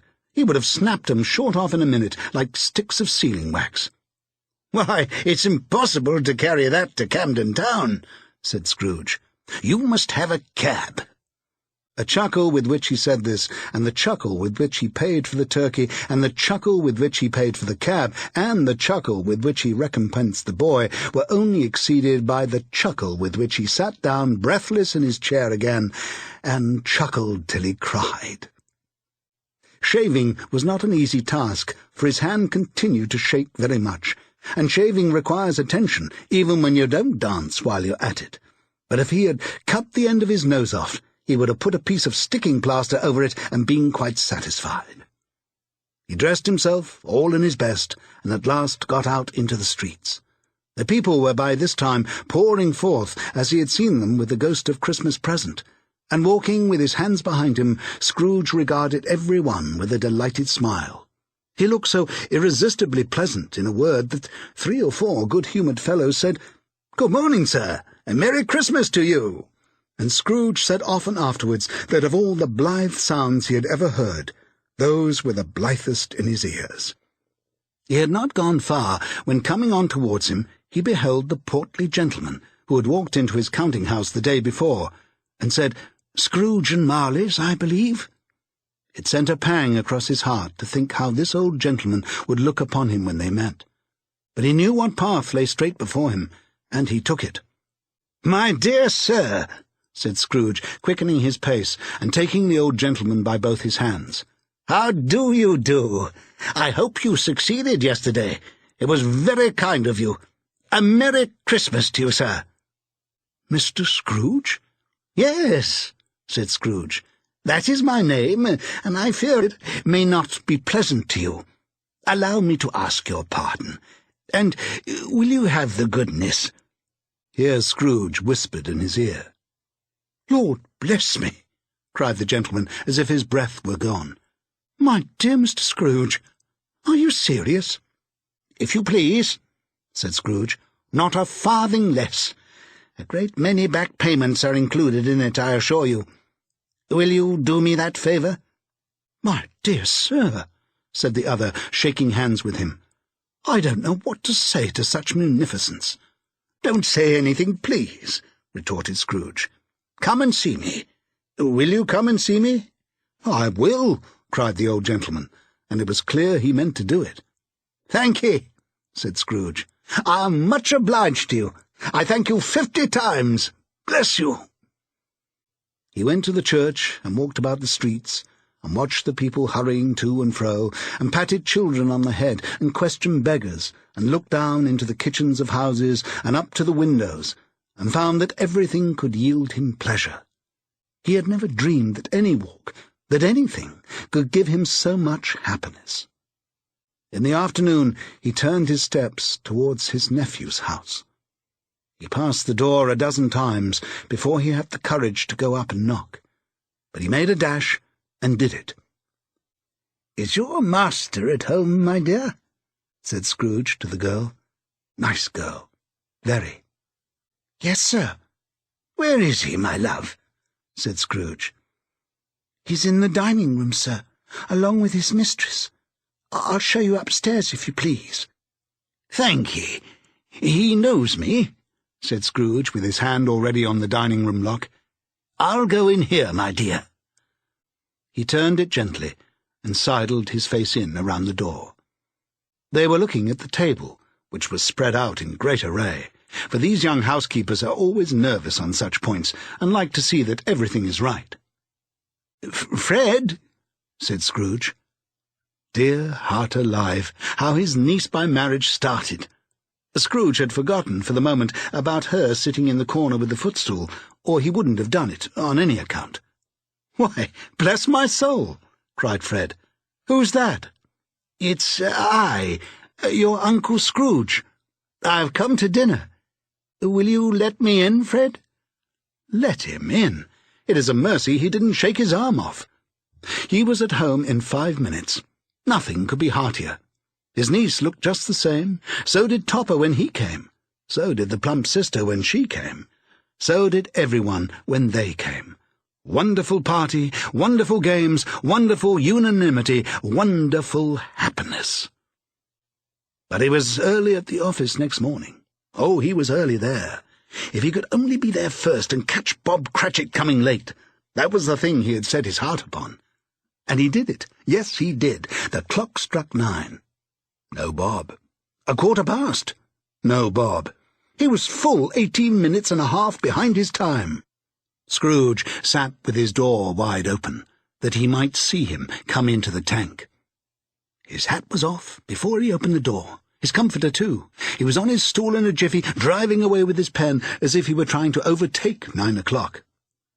"Hello," growled Scrooge in his accustomed voice, as near as he could feign it. "What do you mean by coming here at this time of day?" "I'm very sorry, sir," said Bob. "I am behind my time." "You are?" repeated Scrooge. "Yes, I think you are. Step this way, if you please." "It's only once a year, sir," pleaded Bob, appearing from the tank. "It shall not be repeated. I was making rather merry yesterday, sir." "Now I'll tell you what, my friend," said Scrooge. "I'm not going to stand this sort of thing any longer. And therefore," he continued, leaping from his stool and giving Bob such a dig in the waistcoat that he staggered back into the tank again, "and therefore I am about to raise your salary." Bob trembled and got a little nearer to the ruler. He had a momentary idea of knocking Scrooge down with it, holding him and calling to the people in the court for help and a straight waistcoat. "A Merry Christmas, Bob," said Scrooge, with an earnestness that could not be mistaken as he clapped him on the back. "A merrier Christmas, Bob, my good fellow, than I have given you for many a year. I'll raise your salary and endeavour to assist your struggling family, and we will discuss your affairs this very afternoon over a Christmas bowl of smoking bishop. Bob, make up the fires, and buy another coal scuttle before you dot another I, Bob Cratchit." Scrooge was better than his word. He did it all, and infinitely more. And to Tiny Tim, who did not die, he was a second father. He became as good a friend, as good a master, and as good a man as the good old city knew, or any other good old city, town, or borough in the good old world. Some people laughed to see the alteration in him, but he let them laugh, and little heeded them, for he was wise enough to know that nothing ever happened on this globe for good at which some people did not have their fill of laughter in the outset, and knowing that such as these would be blind anyway, he thought it quite as well that they should wrinkle up their eyes in grins as have the malady in less attractive forms. His own heart laughed, and that was quite enough for him. He had no further intercourse with spirits, but lived upon the total abstinence principle ever afterwards, and it was always said of him that he knew how to keep Christmas well if any man alive possessed the knowledge.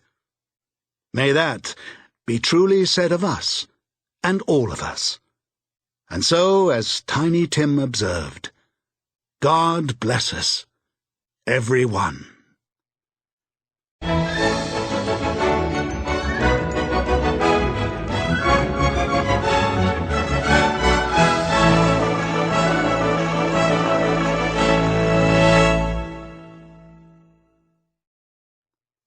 This concludes the reading of A Christmas Carol by Charles Dickens. This book was read by Simon Preble. This unabridged recording was produced in 2007 by Blackstone Audio Incorporated, which holds the copyright thereto. Neither this recording nor any portion of it may be reproduced or used for any purpose without prior written authorization from Blackstone Audio Incorporated. If you would like to obtain a catalogue of our titles or our monthly update telling you about new releases and our new collection of books on CD and MP3 CD, call 1-800-SAY-BOOK. That's 1-800-729-2665. You may also obtain the same information from our award-winning website. Our address, all one word, is www.blackstoneaudio.com. Thank you.